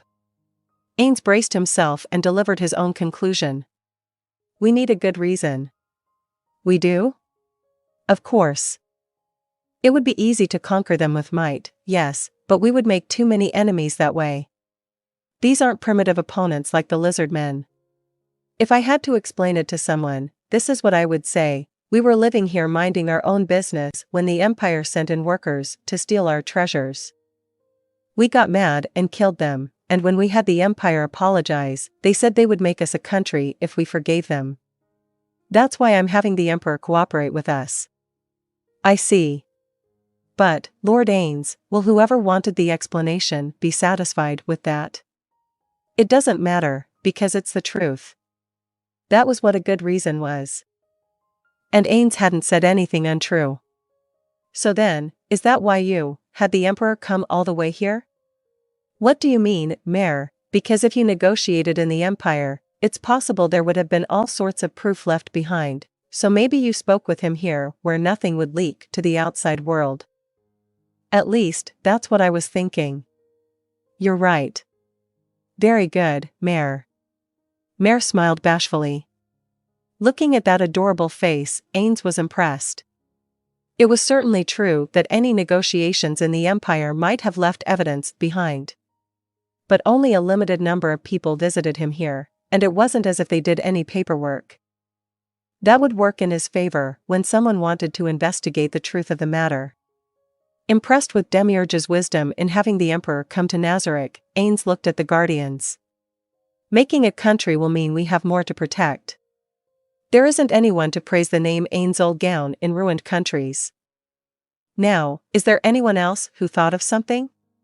He wondered if anyone else had realized something like Mare had. The Guardians all looked to Demiurge. They probably thought that, since he had the best intellect and functioned as their leader, he would have some idea. Ainz strongly agreed with them. Demiurge's laugh echoed. Do you guys really think that's all there is to Lord Ainz's plan? What do you mean? What? Think a little bit, everyone. Do you really believe our master, the leader of the supreme beings, only thought things out that far? Ainz felt like he'd been punched and gulped, despite not having any spit, as the Guardians all nodded in understanding. Why are you raising the hurdle? He was probably lucky no one could detect his internal scream. Exactly. Hearing a simple answer and thinking you know his full intentions is too hasty. That's why he doesn't tell us the most profound parts. The Guardians, besides Demiurge and Albedo, unable to grasp Ainz's true intentions, looked a little humiliated. They must have been wondering if they could be of any use to Ainz with the heads on their shoulders. Ainz was deeply grateful to be in his current body. It was so easy to maintain a poker face. Brother. Well, Lord Ainz, perhaps you should tell my colleagues your true aims? They'll be involved in the plan going forward, so, all eyes focused on Ainz. Their eyes pleaded, please teach us, we're so stupid.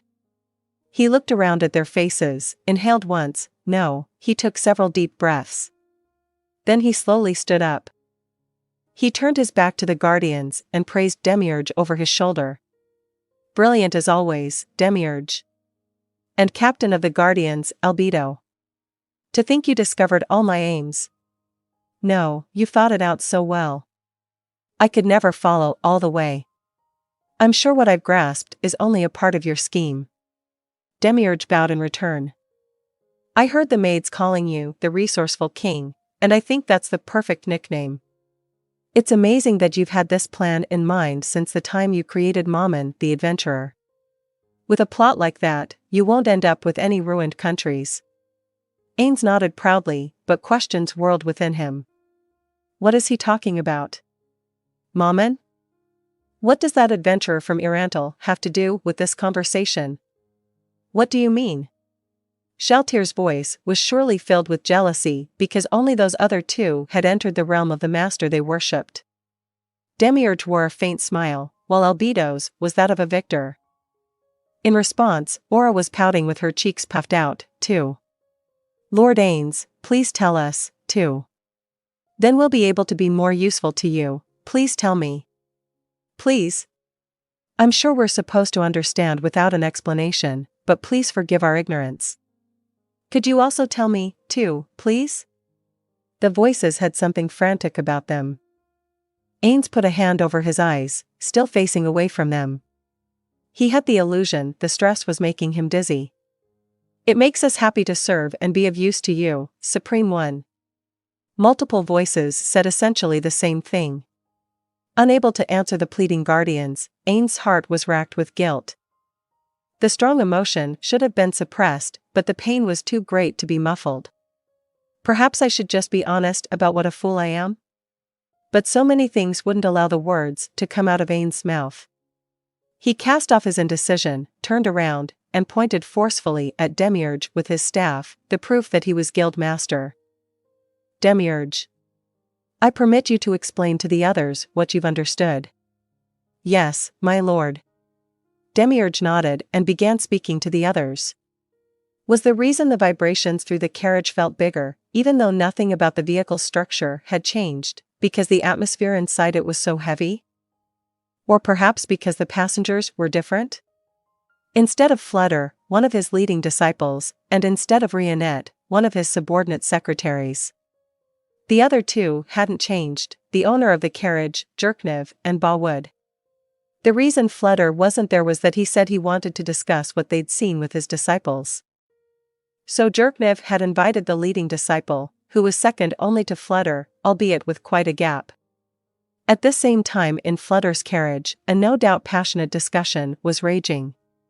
That was the exact opposite of this carriage. In Jerknev's carriage, there was only silence. Only the heavy atmosphere ruled.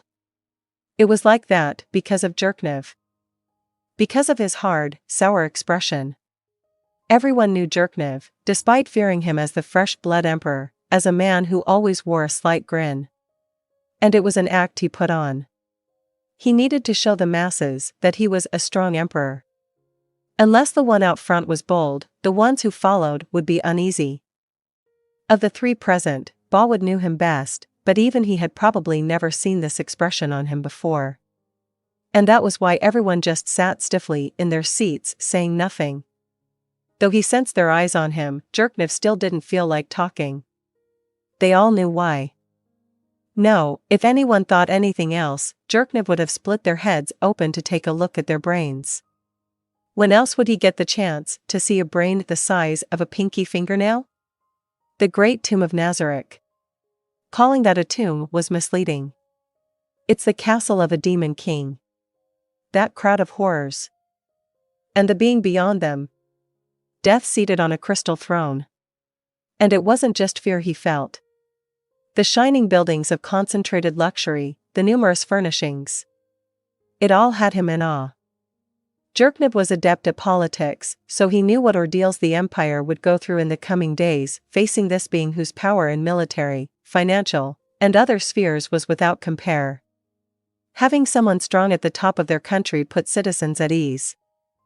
Conversely, even if a nation had strength, the people would be anxious if the top was a lamb. Luckily, the empire was a lion in both body and mind. But here came a country that was a dragon. How would that make the imperial subjects feel?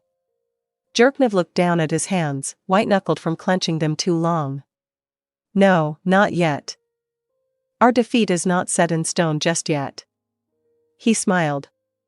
It was a smile that suited the fresh-blood emperor. As if they were waiting for that nasty expression, the faces of his subordinates relaxed. Seeing that, Jerknev put on a faint but genuine grin. Don't keep peeking at me. It's distracting. Your Majesty. All three voices overlapped. Hearing their joy that their emperor had returned, Jerknev felt he knew what had to be done and nodded firmly. First, let's make sure there are no discrepancies among the way each of us here felt in that place. If anyone has a different opinion, bring it up. Even if it's off topic, that's fine. Okay, for starters, let's think about the ruler of the Great Tomb of Nazarick, Ainz Ooal Gown. After leaving a beat, Jerknev gave his honest impressions of the exceptional monster. Ainz Ooal Gown is a monster among monsters who can create death knights with no trouble at all. If he became our enemy, I imagine the empire would be destroyed. And even if our relationship is not hostile, there is still a good chance living things could be killed for fun. Any objections? No, sir. You're absolutely right, Your Majesty. No, I agree with you. If I was to add something, it'd be that I don't think a human can beat him. I don't even think anyone could get close enough to him to wield a sword, even if we sent the whole imperial army. Upon receiving the three men's opinions, Jerknev continued.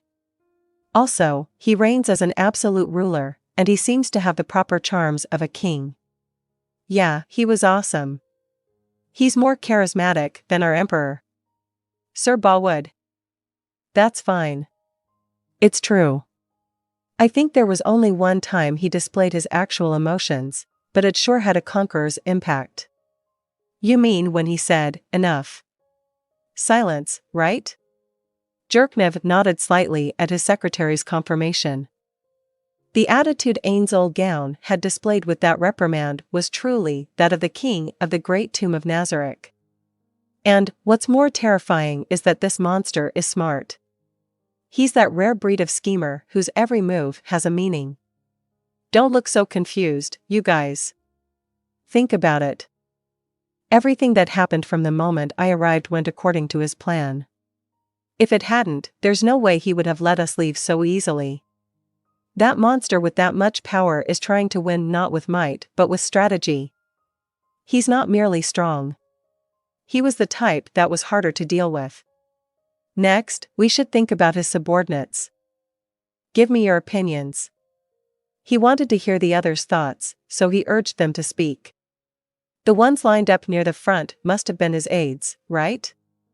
Was the woman with wings standing next to Gown his queen? That was how her attitude struck me. The peerless beauty in the white dress. Her faint smile wasn't kind, but even so, it was so alluring that he felt his heart nearly waver. She was so beautiful, there must be guys who lost to the desire to have her smile at them. He had sensed that the black wings at her hips weren't a magic item or part of her outfit. They were too natural. There were races with wings, like birdmen, but it seemed to him that she was probably one of the residents of the netherworld called demons. Maybe she could be Ainz Ooal Gown's wife. But if he has a wife, then how do they?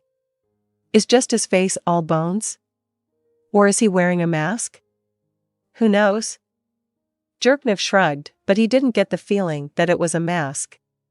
He didn't think it was an illusion, either. Then there was that guy Demiurge who can control people with his voice. Is he a bard? Is he good at singing, 'cause he's a frog? Bard powers involved performing with instruments and their voices to cause special effects, similar to how Demiurge controlled people with his voice. He'd also heard that some sprites, like Lorelei, had powers like that. But that man was definitely nothing as cute as a sprite. A bard? That seems likely. Then there was that one like a big bug. What was that thing? Well, he could be a vermin race or...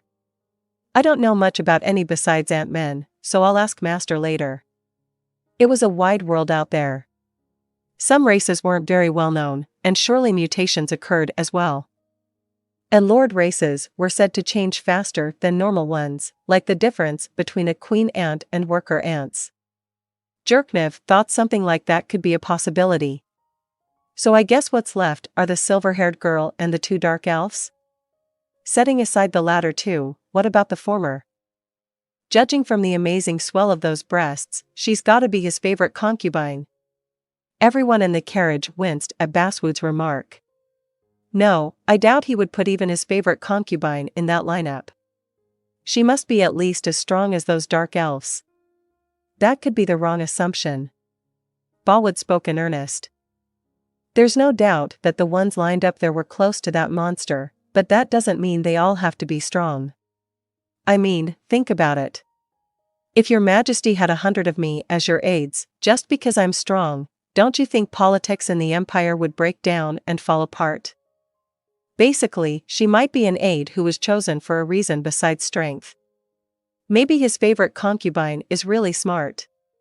Maybe she keeps things running smoothly inside that castle, pretending to be a tomb. Someone said, I see. Jerknev could also agree. Distracted by Ainz Ooal Gown's immense power, they had assumed that the silver-haired girl had to be strong just because she was standing next to those two dark elves. Of course, it was possible that her power was just as formidable as the dark elves, but he didn't want to go in with preconceptions and have it bite them later. I guess that's about it? Jerknev looked at the others. Your opinions were all things I was thinking, too. But, if his aides had all been undead, that would have been at least some relief, but it seems like he had all kinds of different monsters. Well, it was less like a monster trade fair and more like he's found the ones that can do the job. Jerknev smiled faintly at how Ballwood refused to mince words. Right. From what we know, it seems like it would make sense to investigate some more. As for other things I want to exchange thoughts on. The magnificence of that castle. A place that splendid should be mentioned in legends or something, wouldn't you think? My humble apologies, but I don't know. As soon as we reach the capital, I'll make a detailed search into myths and so on. Jerknev generously accepted the leading disciple's apology. All right, thanks. But did anyone think of anything? I can't imagine an evil monster built such a heavenly residence. Did you see anything that might have been a clue? Is that place even a tomb? Does it have anything to do with the region's history? There was no response. Proof that everyone had the same question. The possibility that it was teleported beneath the tomb from some other place, perhaps even from the alternate world of demons, was hard to discount. Or rather, that idea made the most sense. I guess we can't reach a conclusion. We just don't have enough information. We'll need to get as much as we can from Vermilion and whoever comes to us from them. Got it? Of course. I'll do my best without arousing hostility or suspicion. Your best had better be good enough. His war potential is far greater than the Empire's. Take care not to destroy our fake alliance. His secretary bowed his head, and Jerknev felt a little bit of the burden lift off his shoulders. I've done a horrible thing to those others we brought along. Perhaps that was why he brought up the people who had been crammed in the carriages and not set a foot outside, the girls he thought he would give to Ainz Ooal Gown. In any world, sex was liable to be weaponized. Perhaps the Empire's intelligence agency should have prepared some people skilled in exploiting that, but since there would have been trouble if they were found out via magic, he decided to gather up some innocent girls.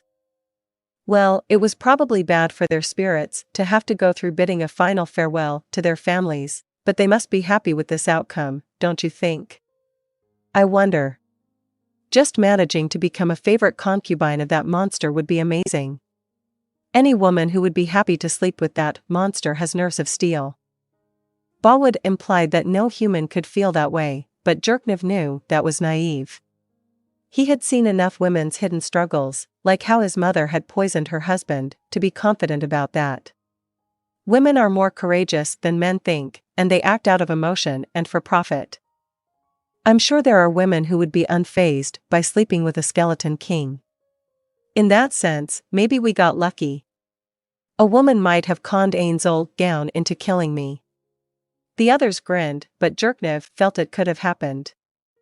He knew how the nobles hated him for the many reforms he had pushed through with state power. Of course, he had allies as well, but the only ones he could really trust were his aides and Flutter. Then a question fluttered down on him like a feather. It was about Flutter. Flutter was his teacher, an important figure in the Empire, and its trump card. He was the Empire's greatest hero, and Jerknev respected him. He also knew that when you removed the wise man veneer, a thirst to touch the depths of magic, like a madness, swirled below. Which was why the question remained. He wasn't himself. Ainz Ooal Gown was clearly a great caster who surpassed Flutter. He could create with ease the Death Knights Flutter failed to control. So why did Flutter follow Jerknev out of the tomb without a word? Normally, Gramps would have asked that horrible monster for magic knowledge. He would have gotten down on all fours and thrown himself at his feet. It was so easy to imagine. But he didn't do anything. He didn't even ask about it. Like he wasn't even himself. Could something have happened to him? Everyone bowed down according to Demiurge's order. But maybe that was only a distraction, and his real aim was to put Flutter under some sort of mind control? Jerknev didn't really think Ainz Ooal Gown would want Flutter as an underling. Flutter may have been the Empire's trump card, but in Ainz's world, with so many powerful monsters, Flutter's abilities would hardly be noticeable. But maybe the knowledge he had amassed was valuable. And besides that, if Ainz Ooal Gown controlled Flutter, the Empire's military strength would plummet, and at the same time, it would lose its trump card in the fight against him. They would be put under the yoke of slavery. Is that it? What else could it be? Why else wouldn't Gramps have said anything? Because he already knew? Did he already know how powerful Ainz Ooal Gown was? That moment, it was like lightning struck him. Cold sweat oozed from every pore. Your Majesty? Your Majesty? What's wrong? You're awfully pale all of a sudden. Shall I call a need? I said, no need, because it's not necessary. With a glance at his puzzled subordinate, he tried to get sucked back into his thoughts, but... Am I scared? His ideas were all jumbled, and he couldn't pull them together. It was almost as if he was averting his eyes, as if thinking about what came next was forbidden. No. Running away will only invite the worst possible scenario later. Calm down. Just calm down. Calm yourself and think. Jerknev concentrated on his thoughts, despite the strange looks he was receiving. If he knew about Ainz Ooal Gown's powers. I mean, if he already knew about those abilities, then I can understand why he wasn't acting like himself. Does he have some kind of connection to that monster behind the scenes? It can't be. He didn't have the wherewithal to worry about his subordinate's surprise and concern at his rapidly changing expression. No, it can't be, Jerknev. Gramps saw that Death Knight and was shocked to his core. Which means he didn't know about Ainz Ooal Gown's powers. Well, no, it doesn't. Right. What if Flutter didn't know he could give orders to Death Knights, but still knew he was a great caster? It was as if the pieces were coming together one by one to create a beautiful, no, horrifying, picture. So that monster and Flutter knew each other. Since when, though? From the beginning? Yes. The one who discovered people entering and leaving the tomb and the one who suggested we send workers in was Flutter. It was like a thread had connected. When he thought of it like that, most of the questions began to make sense. So he betrayed me. I see. He betrayed me. He sold the Empire. It was a resentful voice from the depths of hell. Or perhaps the cry of a child? The atmosphere wasn't such that his subordinates felt asking would be permitted, so they watched him in silence. He turned to look at them. Flutter Paradigm betrayed us. What is the damage to the Empire in this case? Can a sinecure be arranged? Everyone's eyes nearly popped out of their heads at the unbelievable accusation. Your Majesty. Could that really be? Surely you must be joking. The leading disciple's comment sent rage spouting from the pit of Jerknev's stomach. He wanted to shout, "I'm not interested in your opinions," but held back. The reason he reined in the outburst was that Jerknev the child was still there in a corner of his mind. He had, unfortunately, grown up surrounded by the enormous amount of plotting that lay beneath the facade of noble society. He dispelled the passionate fury in his belly by taking a breath. I'll say it again. Flutter Paradigm has betrayed us. What is the damage to the Empire in this case? His subordinates looked at one another. After communicating with their eyes for a few seconds, the leading disciple spoke as their representative. Unimaginable damage that would make you want to cover your eyes. We've been able to coerce other countries with the mere suggestion of Master's existence. That's why the Empire has never fallen prey to foreign schemes. When he looked to the secretary for confirmation, the man nodded with a deathly pale face. If word got out that we pushed him into a sinecure, it would give the other countries room to maneuver. But the Empire has an intelligence agency, doesn't it? I see. Thanks to Flutter, they don't have much experience, as you so wisely point out. Your Majesty, do you really? The probability is shockingly high, Jerknev asserted, cutting the secretary off. But I have such a mountain of things to do. First, I have to decide who will take Flutter's place. Is there anyone good? Noticing the flames of ambition blaze up in the leading disciple's eyes, Jerknev laughed in his head. Flutter's position, principal court wizard, must have been incredibly appealing. Since such a great hero had been in it up until now, it wasn't a position that could be reached. Anyone would be too outclassed to even aspire to it. That job, over which absolute resignation used to reign, was now right in front of him. Ambition spurs people, generates the power for them to act. I acknowledge your ambition. But I need to ask you this first. Because you know, the next principal court wizard may have to fight a magic duel against the monster. The disciple's ambition was immediately extinguished. He no longer had the slightest interest. To the leading disciple, principal court wizard was suddenly the least desirable job in the world. Plunging off a 1,000-foot cliff into stormy waters offered a better chance of survival than competing against Ainz Ooal Gown with magic. Actually, it was possible that dying was the better choice. His face looked like that's what he was thinking, and his eyes had the same shine as a cornered mouse's. Jerknev abandoned his expectations, having learned that this man didn't have the courage to duel Ainz Ooal Gown. It was wrong to have expected anything in the first place. In that case, there are some disciples who can use tier 4 spells, so what if we chose one of them? I can use them, too, but, well, I'm no expert. I heard you were the most talented of the leading disciples. No. Some are more powerful than me. I'll suggest some candidates later on. Of course, Jerknev understood that being asked to fight such a colossal monster would crush anyone's resolve. What he sought was someone with the courage to do it anyway. This is no good. And it won't help to assume this disciple is an exception. We can probably assume that anyone who knows about Ainz Ooal Gown won't be brave enough to fight him. Our only choice is to leave things up to someone who hasn't confronted him yet. Someone ignorant will get the same gleam in their eyes as this guy just did and work their ass off for me. It wasn't a good idea, but it was his only option. I see. Then we'll hold interviews after you've put together some details on the candidates.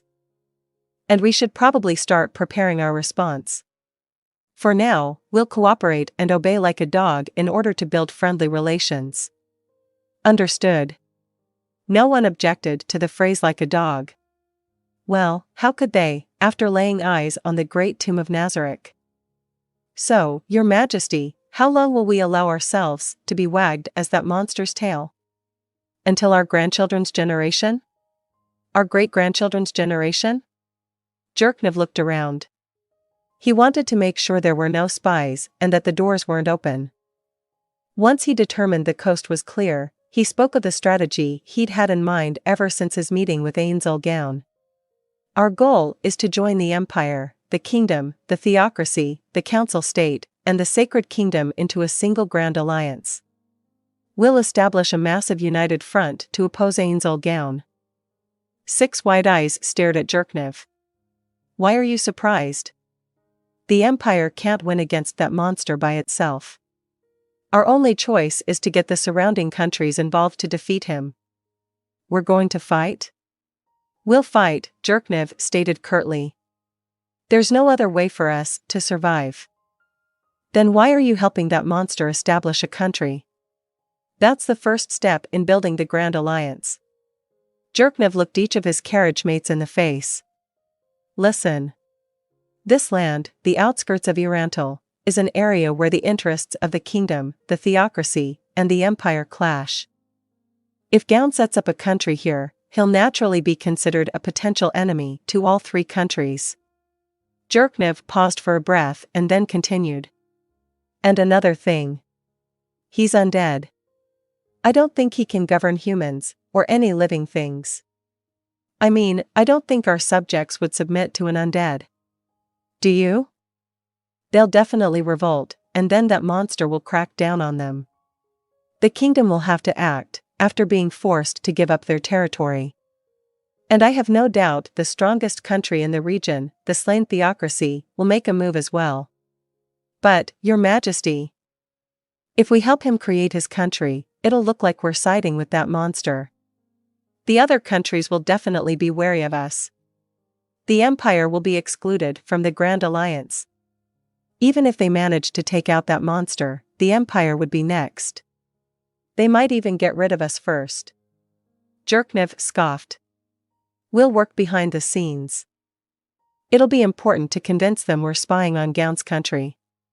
I know it'll be difficult, but it's the only way. Do you think anyone will believe it? If it were me, I'd assume it's a trap. That will depend on Ainz Ooal Gown's power.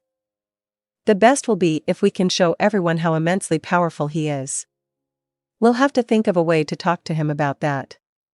For example, maybe he could demonstrate his strength on the battlefield. Couldn't the Empire have avoided supporting him and left things vaguer? Jerknev turned his eyes on his secretary like he was looking at an idiot. In order to secure a bare minimum security, we have to play both sides. What's the point of siding with the kingdom if Gown just seizes all the land in the region? Jerkniv was choosing the least awful option.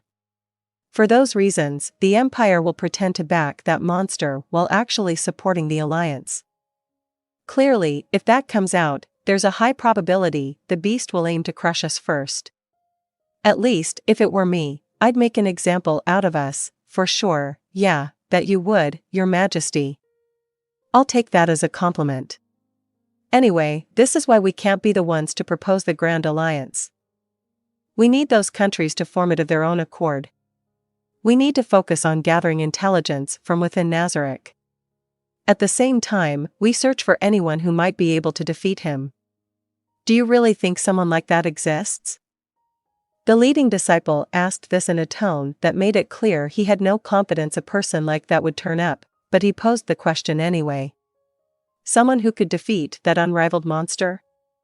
It seemed like it would be impossible even for a dragon, the strongest race in the world.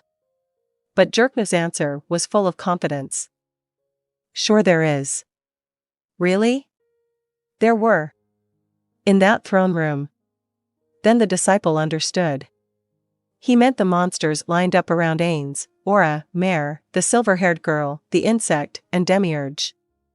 You're going to make them defect? I don't really think I'm capable of that, but it's still worth a shot. We'll prepare money, status, and members of the opposite sex to see if we can attract them even slightly to our side. It seems like a long shot, of course, but that goes without saying. Ainz Ooal Gown has the air of a high king. No one with a ruler like that is going to readily betray him. But we must act nonetheless. This isn't a mere dispute between states. Jerkniv eyed the other three with determination. This is a fight for the continued existence of the human race. It's a fight to protect the future. We've got to wager our bodies and souls. So I think that's how this emperor will think and then act. If he was more foolish, he might do something unexpected, but I think the chances of that are quite slim. It's convenient that these middling thinkers are easier to read than idiots, Demiurge said, holding up a finger. Do you mean that he desires to form an alliance with the intent to destroy us and Lord Ainz? I dunno, he seems pretty stupid to me. Would it be better for us to make the first move and crush them? Shaltir's disgusted comment was closely followed by Aura's and Mare's input. None of them seemed angry. It was as if they were talking about picking a pebble up off the ground. The bigger problem is, Seabass began to speak, but his sentence was finished for him.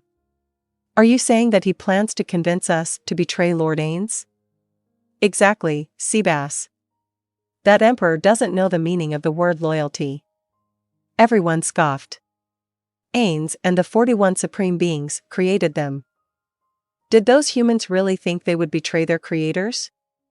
Of course, all this supposition was merely Demiurge's guess, but even that seemed to make the Guardians very uncomfortable. They all had hard glints deep in their eyes. I don't mean to copy Mare, but I'm kind of annoyed. Couldn't we just crush them? Something dark had come over Aura for the first time, and Shaltir smiled at her. Transforming them into vampires would be the best. If they were high quality, we could put them to work in Nazarick. Kokyutos didn't say anything, but he began clicking a warning sound. Everyone, Lord Ainz is present. Shaltir's, Aura's, and Kokyutos' anger subsided in response to Seabass's level-headed voice. That's right, everyone, please calm down. Remember what Demiurge said. This is all according to expectations. If you don't enjoy the clowns performing their comedy routine, then what is left? The appropriate response from us is admiration, because everything is happening according to Lord Ainz's plan. Right, Lord Ainz? Ainz's plan? Seems like some guy with the same name as me has come up with some special plan. And I guess part of that plan is that the Baharuth Emperor will create an alliance to oppose Nazarick. I don't get it at all. I'd like to ask that Ainz guy what it's all about. He couldn't run away from reality forever. Ainz wanted to make a clean break, tell them he actually had no plan, then ask what kind of misunderstandings Demiurge and Albedo were operating under. But there was no way he could do that. Ainz looked at Albedo anew, without moving his eyes. What he saw was a woman who seemed to be dripping sticky honey. Her entranced eyes were moist, her cheeks slightly rosy. It was a reaction to her belief that everything was going according to his plan. She was in love with his wisdom. It was too late to deny everything. Who in this situation would be able to ask, "What are we talking about exactly?" There was only one thing Ainz could say in response to Albedo's question. "T's right." He wanted to pat himself on the back for suppressing the tremors in his voice. The guardians oohed in respect. As Albedo opened her arms, the wings at her hips also spread. Lord Ainz will peacefully occupy the human cities and reign over this whole region with his love. That emperor will build an evil alliance to oppose his earthly paradise. Thus, in the not-too-distant future, Lord Ainz will probably teach that country what goodness is. Our cause is just. That's something to look forward to. When that fool realizes he's been dancing in the palm of Lord Ainz's hand, I wonder how he'll react. You're always several moves ahead, my lord. After Demiurge honored Ainz with a sincere appraisal, Albedo spoke again with a respectful expression on her face. We are truly unable to grasp the extent of Lord Ainz's wisdom. Without the hero, Mammon, he created, a peaceful takeover would have been impossible, and he would have had to rule Irantal through fear and violence. He might have used the Golden Princess instead, but that would have been a waste of one of our cards. As I found in my analysis of the intelligence Seabass gathered for us, she's beyond interesting. She'll be very valuable to us. From what I've heard you say, I really want to meet her. Then maybe you could go as a messenger to the kingdom after our country is built? We have to make good on our promise, after all. Aren't you two getting off topic? Don't you think you're wasting Lord Ainz's precious time? The pair hurriedly apologized, and Ainz said, "It's fine." In fact, Ainz was gleaning information from their chatter and using the time to think up excuses, so it was perfect for him. But you do so amaze us, Lord Ainz. You said it, Shaltir. I mean, he came up with a strategy that surprised even Demiurge and Albedo, magnificent as always, Lord Ainz. Why, you're so cool. I really look up to you. I'm ashamed of my lack of intelligence. I can't help but feel that if I can't keep up with your ideas, I'm useless. The Guardian's compliments stabbed into him like knives. He half wondered if they were making fun of him, but the deference, respect, and adoration in their eyes were unmistakable. Ainz couldn't say anything in response, he only carried on with his usual act. That's not true. It just happened to turn out that way this time. Plus, Demiurge and Albedo, you figured it all out. No, if you hadn't handled that human the way you did, we wouldn't have been able to guess. It's just as Demiurge says. To see ahead so far into the unknown, it's just what you would expect from the leader of the supreme beings. I've fallen for you more than ever before. Brilliant as always, Lord Ainz. To think you could outsmart the greatest intellect of Nazarick, Demiurge. For real. You're awesome, Lord Ainz. Yeah. You're awesome. I knew your abilities were extraordinary, Lord Ainz, but I didn't realize just how extraordinary. You are truly Nazarick's great treasure. Indubitably. You are so compassionate and wise. There can be no greater ruler than you, Lord Ainz. That reminds me, there's something we need to decide. I have absolutely no objection to Lord Ainz being a king, but if he's only a king, then he'd be no different from any of those worms out there, right? I think we need to decide a more suitable title for Lord Ainz. The Guardians unanimously approved Demiurge's idea. What do you think, Lord Ainz? I have no objections. Do as you like. Really, he felt like King Ainz Ooal Gown was fine. With king attached, there was a palpable increase in his status, to the point where his mental state was forcibly stabilized several times. Then does anyone have any suggestions? I do. Shaltir raised her hand. I think we should pay tribute to Lord Ainz's beauty and call him the Gorgeous King. The Guardians oohed in appreciation. Gorgeous King Ainz Ooal Gown? Now me. Aura raised her hand next. I think we should emphasize Lord Ainz's strength. So Power King, meaning a king who's powerful, seems good to me. Several voiced their understanding at last. Power King Ainz Ooal Gown? Can I suggest one, too? Lord Ainz is nice, so I think we should make sure everyone knows that. So what about something like maybe, the Affectionate King? The Guardians all nodded. Affectionate King Ainz Ooal Gown? I humbly submit, Demiurge paused, probably for dramatic effect, that we pay tribute to Lord Ainz's sublime mind and call him the Wise King. The Guardians all seemed to find that acceptable. Wise King Ainz Ooal Gown? Sorry, anything but that, please. How about you, Seabass? In response to Albedo's question, Seabass said, I was thinking that just plain king would be fine. Then it's my turn, right? Since he is the loftiest of all the supreme beings, I think Supreme King would be good. Admiring gasps went up from the group of guardians. Supreme King Ainz Ooal Gown? All the proposals are pretty unique. All eyes turned to the one guardian who hadn't commented yet. How about you, Kokyudos? I realize it's hard to follow up my suggestion of Supreme King, but do you have anything that would be a good fit for Lord Ainz? Lord Ainz will likely go on to subjugate many creatures by way of his supreme magical ability. Therefore, I believe he should be known as the one who rules over the creatures of darkness and magic itself, the King of Darkness. The Guardians didn't react immediately. But everyone looked at Ainz. In their eyes, he saw silent agreement. They all thought there was no greater title for him than this. Albedo seemed a tiny bit disappointed, but even so, very good. I'll take Kokyutos' suggestion. Ainz slowly rose from his seat.